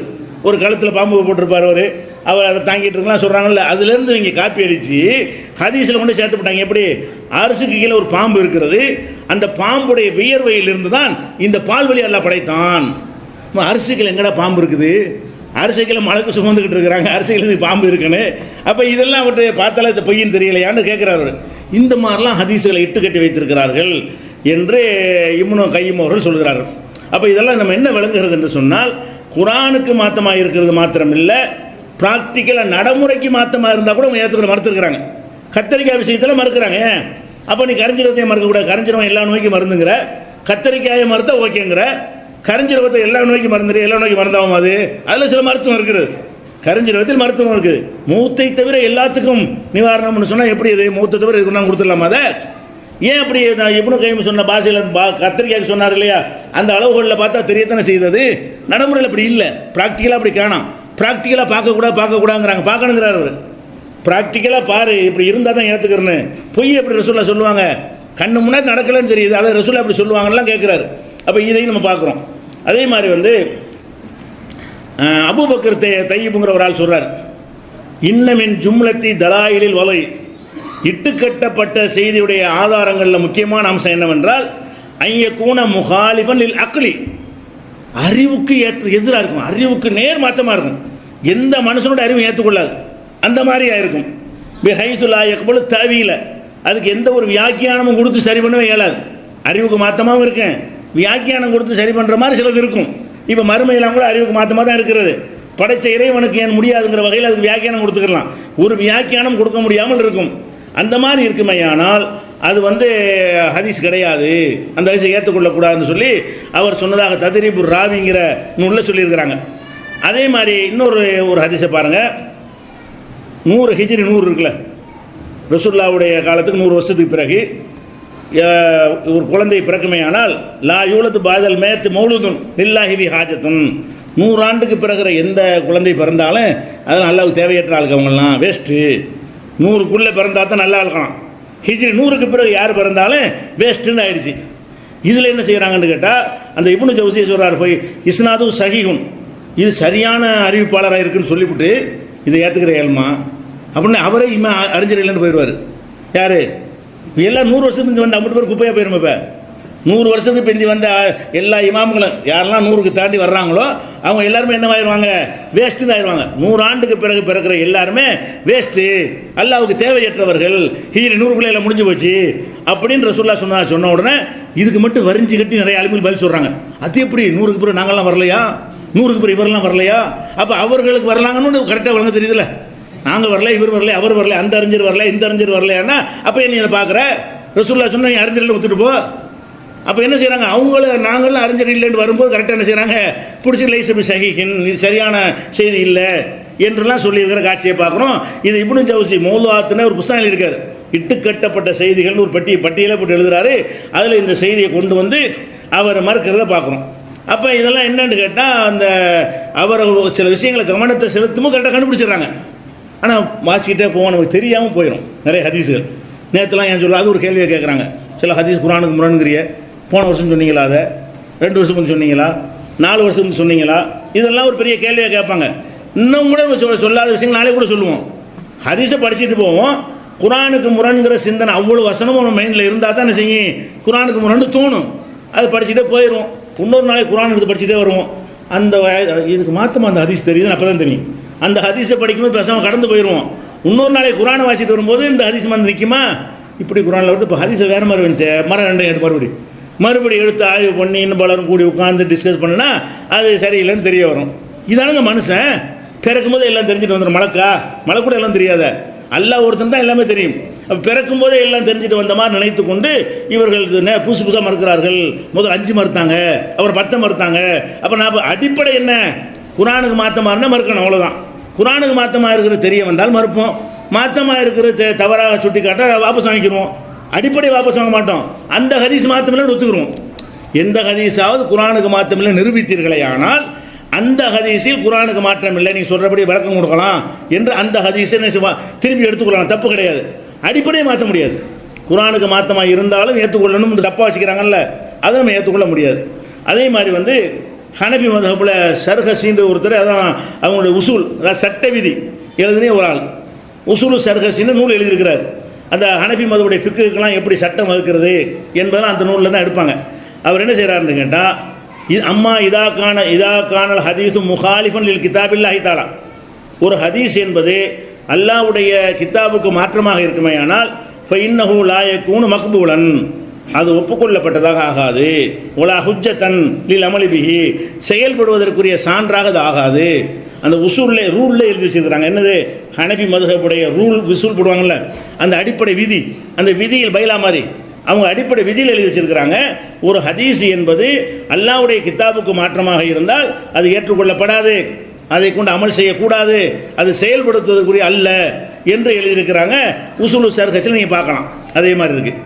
அதே மாதிரி இப்னு ஜௌசி சொல்கிறார், இந்த இட்டுக்கட்ட ஹதீஸெல்லாம் ஆய்வு செஞ்சதில் முக்கியமான ஒரு ஆள். அவர் என்ன சொல்கிறாருன்னா, மா அஹ்சன கௌலல் காயில், ஒரு ஆள் என்ன அழகாக சொல்லியிருக்கிறார் பார்த்தீர்களா, ஒருவர் சொன்னதை அவர் எடுத்துக்காட்டுறார். இப்னு ஜௌசி என்பவர் கடந்த காலத்தில் உள்ள சில அறிஞர்கள் சொன்ன கருத்தை எடுத்து புகழ்ந்து சொல்கிறார். என்ன சொல்கிறாரு, மா அஹ்சன கௌலல் காயில், இந்த சொல்லியிருக்கிறார ஒருத்தர், ஒரு அறிஞர், அந்த சொல்லி என்ன அழகாக இருக்கிறது என்று சொல்லிவிட்டு அந்த சொல்ல போடுறார். யார் சொன்னார்னு சொல்லவர், அது யாரோ ஒரு அறிஞர் சொல்லியிருக்கிறார். இவர் பார்த்து சொல்கிறார், இதார் ஆய்த்தல் ஹதீஸ, நீ ஒரு ஹதீஸை பார்த்தால், யுபாயினுல் மாகூல, அறிவுபூர்வமாக முடிவு செய்யப்பட்ட ஒரு விஷயத்திற்கு மாற்றமாக இருந்தால், கன்ஃபார்மாக முடிவு செய்யப்பட்ட விஷயத்துக்கு மாற்றமாக இருந்தால், அவ் யுகாலிஃபுல் மன்கூல, மன்கூல் ஆதாரப்பூர்வமாக அறிவிக்கப்பட்ட செய்தி இருக்குல்ல, அதுக்கு மாற்றமாக இருந்தால், குர்ஆனை தான் அவர் சொல்கிறார், அல்ல ஆதாரப்பூர்வமான ஹதீஸை வச்சுக்கலாம், அதுக்கு மாற்றமாக இருந்தால், அவ் யுனாகிசுல் உசூல, இஸ்லாத்தின் அடிப்படை விதிகளுக்கு மாற்றமாக இருந்தால், ஃபஅலம் அன்னஹு மௌதுஉன், அது இட்டுக்கட்டப்பட்டது அறிந்துகொள் அப்படிங்கிறார். இது ஒரு அறிஞர் சொன்னதை இவர் புகழ்ந்து பேசுகிறார். என்ன அற்புதமாக சொல்லிட்டாரு. அறிவுபூர்வமாக தீர்மானிக்கப்பட்ட ஒரு விஷயத்திற்கு மாற்றமாக இருந்தாலும், அல்ல அறிவிக்கப்பட்ட ஆதாரப்பூர்வமான செய்தி குர்ஆனோ ஹதீஸோ அதுக்கு மாற்றமான ஒரு ஹதீஸை ஒருத்தர் சொன்னாலும், அல்லது அடிப்படை இஸ்லாத்தின் அடிப்படைக்கு மாற்றமான செய்திகளை அவர் சொன்னாலும் நீ விளங்கிக்க, அது இட்டுக்கட்டப்பட்டது தான். அப்போ இந்த இப்னு ஜௌசி இன்னொருத்தர் அறிஞர் சொல்ல புகழ்ந்து பேசுகிறாரு, இவர் என்ன காஃபிரா, இவர் வேற கிரகத்தில் உள்ளவரா, யாருமே சொல்லலைங்கிறீங்களே, இதை விட கடுமையான சொல்லியிருக்கார் அவர். அறிவுக்கு மாற்றமாக இருந்தால் கூட ஏற்றுக்கொள்ளக்கூடாதுன்னு சொல்கிறார் அவர். அதை நம்ம பார்க்குறோம். அதுக்கு உதாரணமாக என்ன செய்கிறாங்கன்னா, அவர் ஒரு ஹதீஸை காட்டுறார். அதாவது நூஹ் நபியுடைய கப்பல் இருக்குல்ல, நூஹ் நபி கப்பலில் போனாங்க இல்லையா, அந்த கப்பல் என்ன செஞ்சான், தாஃபத்து பில் பைத்தி சபான், காபத்துல்லாவை 7 தடவை தவாஃப் செஞ்சான். இது நூஹ் நபியுடைய கப்பல் காபத்துல்லாவை 7 முறை தவாஃப் செய்தது. ஓ சல்லத்து இந்தல் மக்காமி ரக்காயத்தேனி, மக்காமி இப்ராஹிம் ஒன்று இருக்குல்ல, அந்த இடத்துல என்ன செஞ்சான், 2 ரக்காத்து தொழுது அப்படின்னு சொல்லி ஒரு ஹதீஸை எழுதி வச்சுக்கிறாங்க. இப்போ என்ன கேட்குறோம்னா, கப்பல் முதல்ல அது உயரமான இடத்துல காபாவெல்லாம் மறைஞ்சி போச்சு. கப்பல் போன உயரத்துக்கு மலைக்கு மேலே உட்கார்ற அளவுக்கு போயிருக்கு.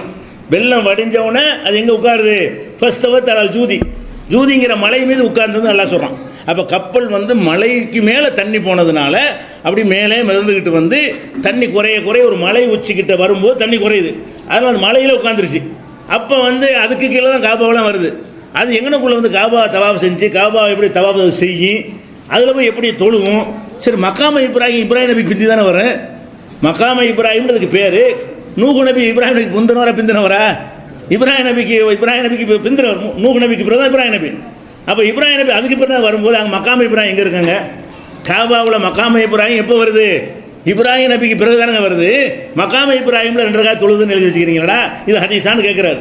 அப்போ இந்த மாதிரி எல்லாம் நல்ல அடிப்படைக்கு மாற்றமாக இருக்குது, இப்படிலாம் எழுதி வச்சுக்கிறீங்களே, அது நல்ல விஷயமா தெரியுது. கப்பல் தொழுதுச்சு, தவாப் கேட்க நல்லா தான் இருக்குது. எப்படி தொழுவும், எப்படி போய் தவாப் செய்யுங்க, அதுக்கு தொழுகை தவாப்லாம் உண்டாதுங்களா, அது மனுஷனுக்கு உள்ள கடமை. அதை கூட விளங்காமல் இந்த மாதிரிலாம் எழுதி வைத்திருக்கிறார்கள்னு சொல்லி அவர் இந்த வாதங்களை வைக்கிறார். இது ஒரு விஷயம். அடுத்ததாக என்னென்னு கேட்டால், ஹனபிகளுக்கு மறுப்பாக ஒருத்தர் ஒரு நூல் இருக்கார், தன்கீல்னு சொல்லி. அப்போ அந்த ஹனபிகள்லாம் சரியில்லைன்று அந்த ஹனபிகளை பற்றி சொல்லும்போது என்ன செய்கிறாருன்னு கேட்டால், உல் ஹனபியத்து, இந்த ஹனபிக்காரர்கள் இருக்கிறார்கள், அவர்கள் இரவுனல் அஹாதீத சஹீஹத்தை, சஹீஹான ஹதீஸுகளையும், அஸ்ஸரீஹத்தை, தெளிவான ஹதீஸுகளையும், அல்லத்தீலா மத்தானஃபி அசானிதிகா, அல்பத்தா அறிவிப்பாளர்களில் எந்த ஒரு குறையுமே இல்லையே அப்படியான ஹதீஸுகளையும், பி தாவா முகாலபத்தியால் குர்ஆன், குர்ஆனுக்கு மாற்றம் என்று ஹனபியாக்கள் மறுக்கிறார்கள். ஹனபியாக்களுடைய அந்த உசூல் சர்கஜி சொன்னார்ல, ஹனபியுடைய உசூல், அந்த அடிப்படையில் சொல்கிறாரு. ஹனபி மதுடைய அடிப்படை கொள்கை என்னவென்று சொன்னால், சனது எவ்வளோ சரியாக இருந்தாலும், அதில் எந்த குறையும் இல்லாவிட்டாலும், தெளிவான வாசகம் ஹதீஸில் இருந்தாலும், குர்ஆனுக்கு மாற்றம் என்றால் அது ஹதீஸ் இல்லை என்று ஹனபியுடைய உசூல்லையும் உசூல் சர்கஸ்லையும் இருக்கிறது. அதை ஒருத்தர் குறை சொல்லி மறுக்கிறாரு, குறையாத்தான் அவர் சொல்கிறாரு, இந்த மாதிரி மறுக்கிறாங்க. அப்போ ஹனபியாக்களுடைய கொள்கை என்னன்னு தெரியுது உங்களுக்கு? ஹனபி மதுஹபுடைய கொள்கை என்னவென்று சொன்னால், யரவுனல் அஹாதீத சஹீஹா, சஹீஹான ஹதீஸுகளை பற்றி அவர்கள் கருதுகிறார்கள். அஸ்ஸரீஹா, தெளிவான வார்த்தை, ரெண்டு அர்த்தம்லாம் வராது, நேரடி அர்த்தம் வரக்கூடிய ஹதீஸுகளையும், அல்லத்தீலா மத்தானபி அசானிதிகா, அதனுடைய அறிவிப்பாளர் வரிசையில் ஒரு குறையுமே இருக்காத அப்படிப்பட்ட ஹதீஸுகளையும், பி தாவா முகாலபத்திஹால் குர்ஆன், குர்ஆனுக்கு மாற்றம் என்று சொல்லி மறுக்கிறார்கள் அவர்கள் அப்படிங்கிறது. அப்போ இது ஹனபி தான் ஜாஸ்தி உலகத்தில் இருக்கிறாங்க. இந்த ஹனபி கூட்டம் தான் இதுக்கு இந்த கச்சை கட்டி வேலை செஞ்சுட்டு இருப்பேன். எப்படி ஹதீஸ் மறுக்கிறாங்க. ஓ ஹனபி மதத்தில் 50 பேரும் மறுத்து காஃபீர் பாட்டு கொடுக்கணும். இப்போ ஹதீஸை மறுத்ததால் காஃபீர்னு சொல்கிறாங்களே, இதில் சொன்ன 50 பேர் ஹனபி. இதில் ஹதீஸை மறுத்தவர்கள் காஃபீர்னு பத்தா கொடுக்குற ஜமாத்துல் உலமா எல்லாரும் யார்? ஹனபி தானே ஜாஸ்தியாக இருக்கிறாங்க, ஹனபிகள் தான் அதிகமாக இருக்கிறாங்க.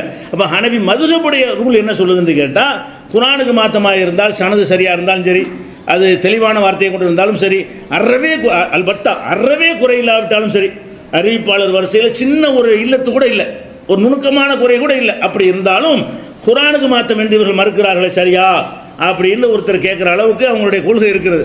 அப்போ இவங்க எப்படி இந்த ஃபத்வா கொடுப்பாங்க? அப்போ இது வேணும்னு செய்கிறாங்க. அதுக்கு இடைப்பட்ட காலத்தில் கொஞ்சம் சொல்லப்படாமல் இருந்து நான் என்ன விளங்குறேன்னு கேட்டால், இது தொண்டு வருது. ஒரு இடைப்பட்ட ஒரு 250 வருஷத்தில் இந்த செய்தி சொல்லப்படலை மக்களுக்கு. நாம் தமிழகத்தில் சொல்லப்படாமல் புதுசாக சொல்லும் பொழுது நாம் சொல்லாத இவன் சொல்கிறானேங்கிறது தான் இப்போ அடிப்படையாக தெரிகிறது. அவங்க தேடி பார்த்து என்ன செஞ்சுருக்கானே, நம்ம இப்படி சொல்கிறோமே, இது மாதிரி நம்ம இமாம் சொல்லியிருக்கிறாங்களா, வேறு யாரும் சொல்லியிருக்கிறாங்களா, இவங்களை நம்ம வழிகட்ட வச்சு அவங்களையும் சொல்ல வேண்டி வருமே, இப்படின்னு தேடி பார்த்துனா சொல்லணுமா இல்லையா? அது தேடி பார்த்துருந்தால் சொல்லியிருக்க மாட்டார்கள். நம்ம சொல்வதை விட கடுமையாக சொல்லியிருக்கிறார்கள்.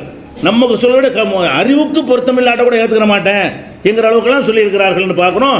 இது ஒரு அடிப்படையாக போச்சு. அதே மாதிரி முகமது பின் அப்துல்லா இப்னு மஸர்ராங்கிறவர் சொன்னதாக இப்னு ஹஸ்ம் அவர்கள் எடுத்திருக்கிறார். இப்னு ஹஸ்ம் குர்ஆனுக்கு ஹதீஸ் மாற்றமாகாதுன்னு அவர் சொல்கிறார், அவர் கருத்து வேற. ஆனால் ஒரு அறிஞர் சொன்னதை எடுத்து எழுதுகிறார். என்ன எழுதுகிறாருன்னு கேட்டால், அல் ஹதீஸு ஸலாஹுத் அக்ஸாம், ஹதீஸுங்கிறது 3 வகை இருக்கிறது. ஒன்று ஹதீஸுன் முவாஃபிகுன் லில் குர்ஆன், ஒன்று குர்ஆனுக்கு ஒத்ததாக இருக்கும். குர்ஆன் என்ன சொல்லுதோ அதை விளக்குற மாதிரி என்ன செய்யும், அது ஒத்ததாக இருக்கும், குர்ஆனில் சொன்ன கருத்தையே சொல்லும். இது ஒரு வகை.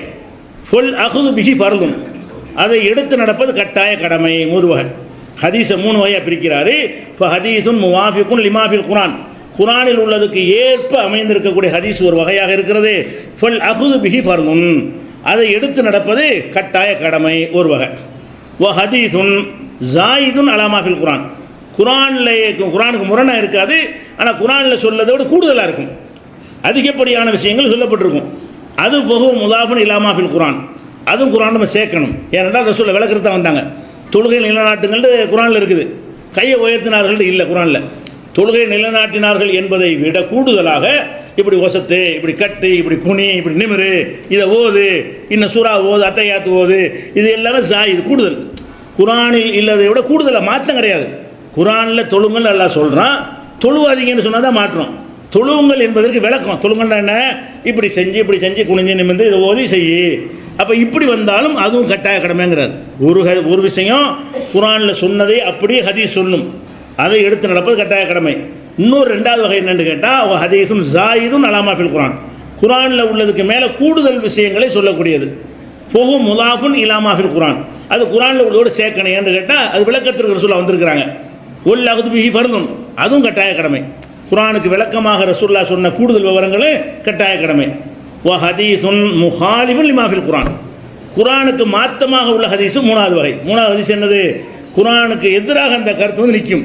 அப்படி இருந்தால் ஃபஹுவ முத்தரஹுன் தூக்கி எறியப்பட வேண்டியது. 2-3 ஹதீஸில் 2 ஹதீஸை ஏற்றுக்கிறேன்னு ஒரு ஹதீஸை அழகாக சொல்கிறார். இதுதான் தௌஹீத் ஜமாத்துடைய கொள்கை. தௌஹீத் ஜமாத்து நிலைப்பாட்டு அப்படி அழகாக சொல்கிறார். எப்படி சொல்கிறாரு? ஹதீஸுகள் 3 வகை இருக்கிறது. ஒன்று குர்ஆனில் உள்ளதையே வழிமொழியக்கூடியதாக இருக்கும், அதை ஏற்றுக்கொள்ள வேண்டும். குர்ஆனில் சொல்லாத ஒன்றை கூடுதலாக நோன்பு வைங்கள்னு சொல்லப்படும். எப்படிங்கிற ரசூலுல்லாஹ் சொல்லுவாங்க. ஜக்காத்து கொடுங்கன்னு குர்ஆனில் சொல்லப்படும். எப்படிங்கிற விவரத்தை ரசூலுல்லாஹ் என்ன செய்வாங்க? ஆட்டுக்கு இவ்வளோ, மாட்டுக்கு இவ்வளவு, ஒட்டகத்துக்கு விளக்குவாங்க. இப்படி ஜாயிதாக கூடுதலாக இருக்கும், அதை எடுத்துக்கொள்ளணும். மாற்ற மருந்து தூக்கி வச்சிருங்க என்று சொல்லியிருக்கிறாங்களே. இவங்கெல்லாம் யார்? இவங்கெல்லாம் வழிகேடர்களா, காஃபிர்களா? ஒருவரும் சொல்லணும்னு ஏன் சொல்கிறீங்க? ஒருவரும் சொல்லாட்டாலும் இது அடிப்படை, அதோட விலகி கொள்ளணும். ஒருத்தரும் சொல்லாட்டாலும் பிரச்சனை இல்லை. ஆனால் ஒருவரும் சொல்லவில்லை என்று சொல்வது தப்பு, பொய். நிறைய சொல்லியிருக்கிறார்கள், அதை பார்க்குறோம். இஹ்காமுற கிதாபில் இப்னு ஹஸம் எடுத்து எழுதுறாரு. அதே மாதிரி வந்து ஒரு அல்லாஹ் என்ன செய்வானா, நரகத்தில் எல்லாத்தையும் போட்டோன்னே அல்லாஹ் கேட்பானா, போதுமா நிறைஞ்சிட்டியான்னு நல்லா கேட்பானா. அது குர்ஆனில் இருக்குது. ஹலிம் தலாத்தி யௌம நக்கூலு ஜஹன்னம, நரகத்தை பார்த்து நம்ம கேட்போம், ஹலிம் தலாத்தி நிறைஞ்சிட்டியா என்று கேட்போம். நரகம் சொல்லும் ஹல்மின் மசீத் என்ன கொஞ்சம் இருக்கான்னு கேட்குமா. எல்லாத்தையும் நிறைச்சவொன்னே நரகத்தை பார்த்து அல்லாஹ் பேசுவான். அல்லாஹ் எதுட்டையும் பேசுவான், அல்லாட்ட எதுவும் பேசும். அது ஒரு விஷயம். அப்போ நரகத்தை பார்த்து அல்லாஹ் பேசுவான், ஹலிம் தலாத்தி நிறைஞ்சிச்சாப்பா உனக்கு அப்படின்னு கேட்பான். அல்லா நரகம் என்ன சொல்லுமா, ஹல்மின் மசீத் இன்னும் கொஞ்சம் இருக்குதா அப்படின்னு கேட்பான். பத்தாது. இந்த இவ்வளோ காஃபிர்களும் அள்ளி போட்டால் கூட நரகத்துக்கு தீனிக்கு அது என்ன செய்யலை, பத்தலை. அப்போ இது வரைக்கும் உங்களுக்கு சரியான செய்தி. இதை ஒட்டி ஒரு இட்டுக்கட்டுற ஹதீஸ் அப்படின்னு கேட்டால், இந்த நேரத்தில் அல்லாஹ் என்ன செய்வான் என்றால், புதிதாக சில மனிதர்களை படைப்பான். நரகத்துக்கிட்ட படைச்சு போதில் போடான்றான், அதில் அப்படின்னு சொல்லி என்ன செய்யுது, ஒரு அரிசி விட்டு வச்சுருக்காங்க. அது 10,000 சொல்லிடுச்சுல. 10,000 சொன்ன பிறகு இன்னொரு ஆதார் கூட அரிசி நடந்ததுன்னா அல்லாஹ் காலை வச்சு மிதிப்பான். போதுமாண்டு போதும்னு சொல்லும்னு வருது. அது அடைக்கணுமா அல்ல, நரகத்தை என்ன செய்வான், இனிமேல் கேட்கக்கூடாது அப்படிங்கிற ஆதாரப்பூர்வமாக வருது. இந்த இன்னொரு சில எப்படி இட்டு கட்டுறாங்கன்னு கேட்டால், 10ன்னு சொல்லுதே, அப்போ என்ன செய்வோம், இன்னும் கொஞ்சம் ஆளுகள் போடணுமே, மூமின்னு சொன்ன ஆள் கொண்டு போட முடியாது, தீர்ப்பளிச்சாச்சு. அப்போ அவனை காஃபிலாம் போட்டு முடிச்சாச்சு, மனுஷன் காணா. இப்போ அங்கே நல்லா என்ன செய்வான், ஆகுண்டு இப்படி ஒரு இல்லை கோடிக்கணக்கான மக்களை படைச்சி பூங்காடா நரகத்துக்கு நல்லா தள்ளிடுவான் அப்படின்னு ஒரு அஞ்சு கட்டி வச்சுருக்கிறாங்க. இவர் என்ன கேட்குறாருன்னா, இது எப்படிங்க, இது அவன் என்ன செஞ்சான்? ஒரு நரகத்துக்கு போடுவதாக இருந்தால் காரணத்தோடு நல்லா போடுறான். அப்போ தான் படைக்கிறான். நரகத்துக்கு போடுறதுக்குன்னே படைச்சி போட்டு தள்ள முடியுமா? நம்மளெல்லாம் நரகத்தில் போடுறான், சொர்க்கத்தில் போடுறான்னு ஒரு காரணத்தை வச்சு போடுறான். இன்னொன்று செஞ்ச அதனால் உன் நரகம், இன்னொன்று தப்பு செஞ்சால் உனக்கு சொர்க்கம், நன்மை செஞ்ச சொர்க்கம் அப்படின்னு காரணத்தோடு போடும் பொழுது இந்த ஹதீஸ் என்ன சொல்லுதுன்னு கேட்டால், ஒரு காரணம் தேவையெல்லாம் கிடையாது. திடீர்னு படைக்குவான், நரகத்தில் அள்ளிப்போடு அது எவ்வளோ கேட்குதோ அந்தளவுக்கு மக்களை போட்டு நிறச்சி விட்ருவான். அப்போ இந்த மனிதன் ஏன் நரகத்துக்கு போனான்? அதுக்கு பதில் சொல்ல தேவையில்லை. அல்ல யாருக்கு பதில் சொல்ல கடமைப்பட்டவன் கிடையாது. ஆனால் அல்ல அநியாயம் செய்ய மாட்டானே. உலா எழுதும் ரப்பிக்கு அகதா, உன் இறைவன் யாருக்கும் அநியாயம் செய்கிறவன் இல்லையே அப்படின்ன உடனே என்ன செய்கிறாங்க, அது கேட்குறாங்க. வஹத்தஜபி கௌலிஹி உலா எழுதும் ரப்புக்கு அகதா, உமது இறைவன் யாருக்கும் அநியாயம் செய்ய மாட்டான்னு சொல்லியிருக்கும் பொழுது, இவனை எந்த தப்பும் செய்கிறதுக்கான ஒரு சூழ்நிலைக்கு தள்ளாமல் நேர கொண்டு படைச்சவன் நரகத்தில் போட்டால் அது அநீதியா இல்லையா? என் நரகத்துக்கு நீ படைச்ச எனக்கு வாய்ப்பு கொடுத்தியா? என்னை இப்போ துனியாவுக்கு அனுப்பி விட்டியா? நல்லது கெட்டதுக்கான போதனைகளுக்கு அனுப்பி வச்சியா? நான் செஞ்சால் நல்லவன் ஆயிருப்பேன்னு கேட்பான்லாமே. ஒரு போதனை அவனுக்கு சேரலையே, ஒரு நபியும் வரல, ரசூலும் வரல, போதனையும் வரல. அந்த செகண்ட் தான் படைக்கப்படுறான், அந்த செகண்ட் நரகத்தில் போடப்படுறான். எப்படி இது அப்படின்னு மறுக்கிறாங்க. அப்படி சொல்கிறாங்க. கதுக்கால ஜமாத்து மினல் ஐம்மா, இமாம்களில் ஒரு பெரிய ஜமாத்து சொல்லுகிறது, பெரிய கூட்டமே சொல்கிறார்கள். அன்ன ஹாதல் மௌலிய மக்லூபுன், இது புரட்டி அறிவிக்கப்பட்ட செய்தியாக இருக்கிறது. பி அன்னஹு கலத்துன், இது தவறான அறிவிப்பு என்று என்ன செய்கிறாங்க, இப்னு கைம் உறுதிப்படுத்துகிறாரு. வஹத்தஜ பி அன்னல்லாஹ தஆலா அக்பர, அல்லாஹ் நமக்கு அறிவித்திருக்கிறான். பி அன்ன ஜஹன்னம தம்தலிவு மின் இப்லீஸ வத்பாஹி, இப்லீஸ் அவனுடைய பின்பற்றியவர்களை கொண்டு சொர்க்கம் என்ன செய்ய நிறைஞ்சிரும். அப்படி ஒரு ஆயத்து இருக்கு. ல அம்ல அன்ன ஜஹன்னம மினல் ஜின்னத்தி ஒன்னாசி அஜ்மயின், நான் நரகத்தை நிரப்புவேன் ஜின்னத்து என்ற சைத்தானை கொண்டும் மனிதர்களை கொண்டு அனைவரை கொண்டு நிறைச்சிடுவேன் அல்லாஹ் சொல்கிறான். நிறைஞ்சிரும்னு ஒரு சொல்கிறது. அது மாதிரி வஹத்தஜபி கௌலிஹி வலா எழுதும் ரப்புக்காக தான், உனது இறைவன் யாருக்கு அநியாயம் செய்ய மாட்டான் வரை இருக்கிறது. அப்படி இருக்கும் பொழுது நரகத்துக்குன்னு ஒருத்தரை படைச்சு கொண்டே போடுவான்னு இப்படி ஹதீஸ் இருக்கும். ஹதீஸ் இருக்கு தான் செய்யுது. அது ஹதீஸா? இதை ஏற்றுக்கிற முடியுமா? ரசூல்லா சொன்னதாக சொன்னாலும் நம்ம என்ன முடிவுக்கு வரணும், இது ரசூல்லா சொன்னது கிடையாது, இந்த மாதிரி ரசூல் ஸல்லல்லாஹு அலைஹி வஸல்லம் சொல்ல மாட்டார்கள், இப்படி தான் முடிவுக்கு வரணும் என்று அந்த எல்லா இமாம்களும் சொன்னதாக ஃபத்துல் பாரியில் இப்னு ஹஜர் இந்த புகாரிக்கு விரிவுரை இருக்குல்ல, அந்த நூலில் அவர் சொல்கிறார். அப்போ பெரிய பெரிய அறிஞர்கள்லாம் என்ன செய்கிறாங்கன்னா, இது ஒரு கான்செப்டாக வைக்கிறாங்க. குர்ஆனுக்கு மாற்றமாக இருக்குது, குர்ஆனுக்கு மாற்றமாக அந்த ஹதீஸ் அமையுது என்று மறுத்திருக்கிறார்கள். அதை பார்க்குறோம். அதே மாதிரி ஷாஃபி இமாம்கிட்ட கேட்குறாங்க. என்ன கேட்குறாங்கன்னா, இப்போ ஒரு ஹதீஸ் நமக்கு வருது, ஹபருல் ஓரிரு நபர்கள் அறிவிக்கக்கூடிய ஹதீஸ் வருது. இதாத்த காமடுத்து சுருத்து சிகத்திகி, அது சிகத்தை சரியாக இருப்பதற்குரிய கண்டிஷன் போட்டோம்ல, அதாவது நம்பிக்கையாக இருக்கணும், உறுதியானவராக இருக்கணும், நேர்மையானவராக இருக்கணும், அதெல்லாம் இருக்குல்ல, அதெல்லாம் கரெக்டாக இருக்குது. அப்படி கரெக்டாக இருந்த பிறகு ஹல் எஜிபு அருந்துகு அல் கிதாப், அதை குரானோடு கம்பேர் பண்ணி பார்க்க வேண்டுமான்னு கேட்குறாங்க. ஷாஃபி இமாம்கிட்ட போய் சரியான ஹதீஸுக்கு நம்ம சில ஷரத்து வச்சுருக்குறோம், என்ன ஷரத்து இருக்கணும், அதில் இருக்கணும், நீதியாக இருக்கணும், லபுத்து இருக்கணும், அதாவது சொன்னவாறு கேட்டு சொல்லக்கூடியதாக இருக்கணும், இஸ்னாதில் சங்கிலி தொடர், ஒருத்தர் அந்த தொடர்பு அறுந்து போகாமல் இருக்க வேண்டும், சாதுங்கிற அதை விட பலமானதுக்கு மாற்றமாக இருக்கக்கூடாது, நுணுக்கமான குறைபாடு இருக்கக்கூடாது, இதெல்லாம் சரியாக இருக்கும் ஒரு ஹதீஸ்.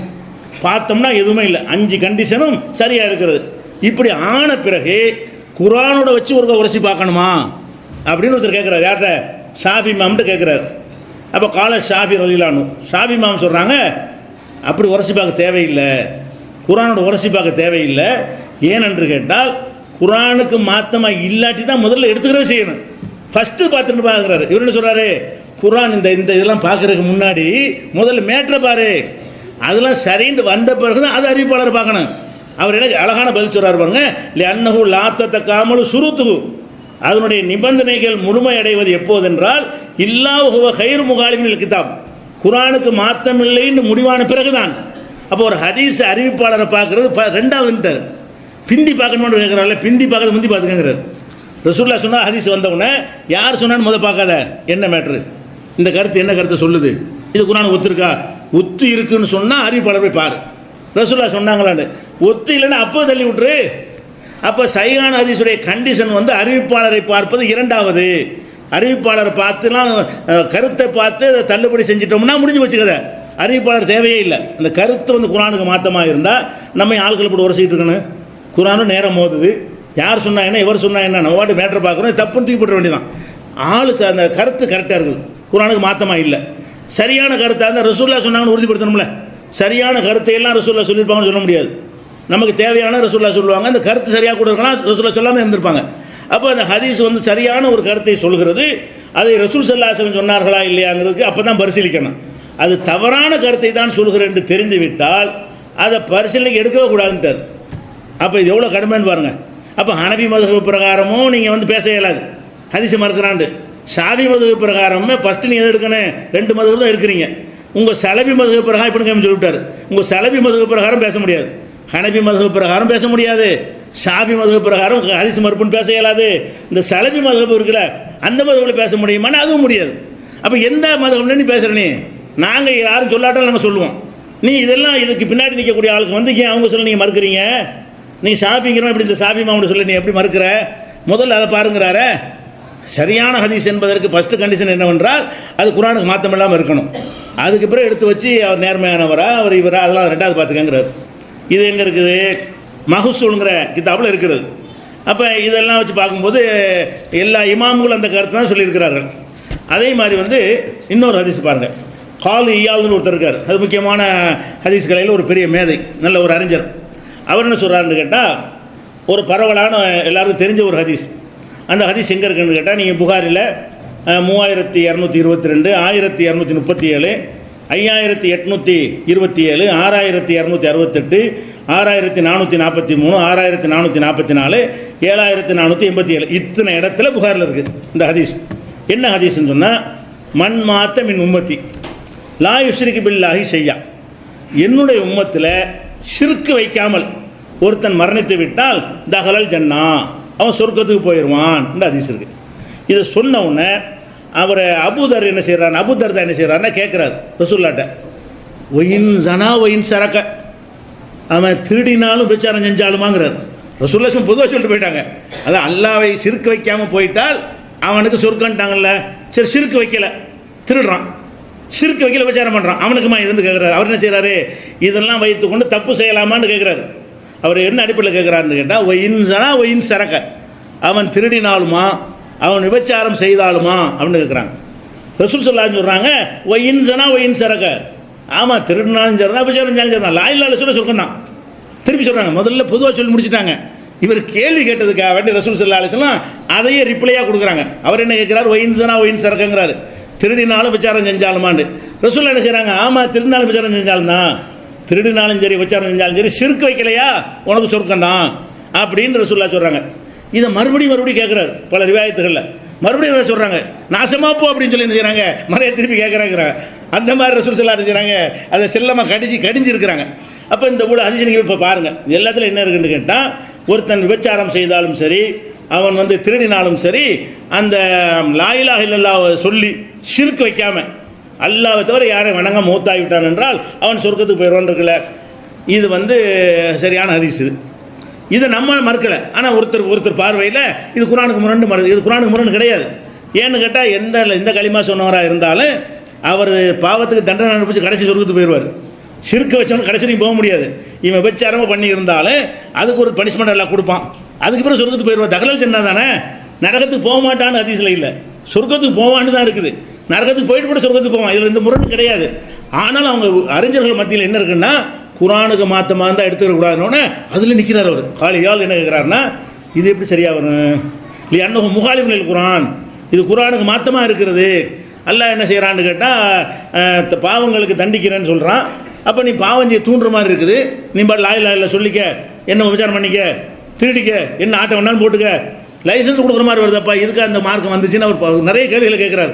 அடுக்கடுக்காக கேள்வி கேட்டு இது மாதிரியான ஒரு விஷயத்தை போய் சொன்னால் இது எப்படி சரியாக வரும், இதை சொல்கிறதுக்கான நபிமாரெலாம் அடி வாங்கினாங்க, இதை சொல்கிறதுக்கான நபிமார்கள் வந்தாங்க, திருட்டு விபச்சாரத்தை ஒழிக்கிறதுக்கு தானே வந்தாங்கன்னு அவர் பெரிய ஆர்டிக்கல் போடுறார். அவர் பாட்டுக்கு நிறைய கேள்விகளை எழுப்பி இது இஸ்லாத்தின் அடிப்படையை தகர்த்து நாசமாக்குறது, ஒழுக்கமுள்ள சமுதாயத்தை உருவாக்குறதுக்கு பதிலாக தப்பு தவறு செய்ய தூண்டுகிறது, ஷிர்க் மட்டும் வைக்காத என்ன வேண்டாலும் பண்ணிக்க என்று தூண்டுகிறது. அவர் கடுமையான வார்த்தையை சொல்லி அவர் என்ன செய்கிறாருன்னு கேட்டால், இது யுனாஃபி ஹிக்மத்தல்லாஹி தஆலா, அல்லாஹ்வுடைய ஹிக்மத்துக்கு இது மாற்றமாக இருக்கிறது, இது சரியே இல்லை அப்படின்னு சொல்லி முடிக்கிறார் அவர். இப்போ நம்ம என்ன பார்க்குறோம், இவர் சரியில்லைன்னு சொன்னது சரியில்லை, அதான் சரியில்லை. ஆனால் எதுக்கு இதை எடுத்து சொல்கிறோம்னு கேட்டால், குர்ஆனுக்கு மாற்றம்னு கேட்குறாருல, குர்ஆனுடைய ஹிக்மத்துக்கு மாற்றமாக இருக்கிறது. இது மனிதன் தப்பு செஞ்சால் தண்டனைன்னு எல்லாம் சொல்கிறானே, அதெல்லாம் அர்த்தமற்றதாக்குறது. விபச்சாரத்துக்கு கடுமையான தண்டனைங்கிறான் அல்லாஹ், திருட்டுக்கு கடுமையான தண்டனைங்கிறான். இது என்ன செய்யுது, இப்படி செஞ்சுட்டு போடாங்குது.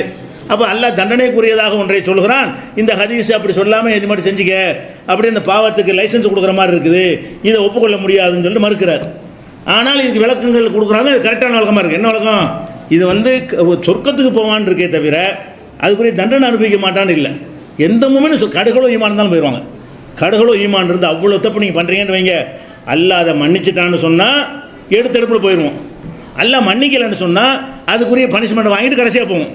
10 வருஷம் நான் போடுன்றான் அல்ல நரகத்தில். 10 வருஷம் முடிஞ்சு மேலே சொர்க்கத்துக்கு வரத்தான் போகிறோம்.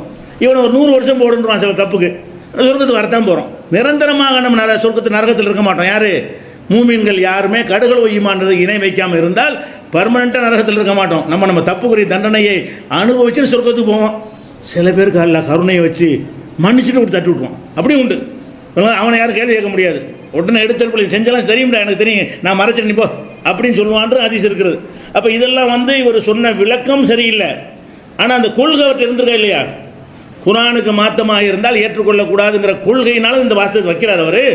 குர்ஆனில் தவறு என்று கண்டித்த செய்திகளை எல்லாம் இவர் சரின்னு எப்படி சொல்லலாம்ங்கிற அடிப்படையில் இவர் விமர்சனம் பண்ணுற காட்சியை பார்க்குறோம். அதனால் இந்த குர்ஆனுக்கு மாற்றம்ங்கிற ஒரு விஷயத்தை எடுத்துக்கொள்ளணும். அடுத்ததாக இப்போ சமீப காலத்து இந்த இவங்கெல்லாம் என்ன செய்கிறாங்கன்னா, அரபு நாட்டுடைய சல்லிக்காக தான் பேசிகிட்டு இருக்கிறாங்க, சவுதி அரேபியாண்டு. அங்கே ஏதாவது பிரச்சனையாருங்கிறது தான் நம்மளோட திட்டிருக்கான்னு வைங்களேன். அங்கே இந்த சாலிஹ் இப்னு உஸைமின் இப்போ இருக்கார், அவர் பெரிய அறிஞர். அவர் என்ன சொல்கிறாருன்னு கேட்டால், இப்போ அவர் பேரை சொல்லி கண்டிக்கணும், சரியான ஆளாக இருந்தால். நான் சொன்னேன்னு கண்டிக்கக்கூடாது. சாலிஹ் இப்னு உஸைமின் இப்படி சொல்லி இருக்கிறார், அவரை வன்மையாக கண்டிக்கிறோன்னு சொல்லி இதெல்லாம் கட்டாயிரும். அங்கேருந்து வரக்கூடிய சல்லிலாம் என்ன செய்யணும், இப்போ கட்டாயி போயிடும். அவர் என்ன சொல்கிறாருன்னு கேட்டால், முகாலபத்துல் ஹதீஸில் அக்லி, அறிவுக்கு மாற்றமாக ஹதீஸ் இருந்தால் ஏற்றுக்கொள்ளாது.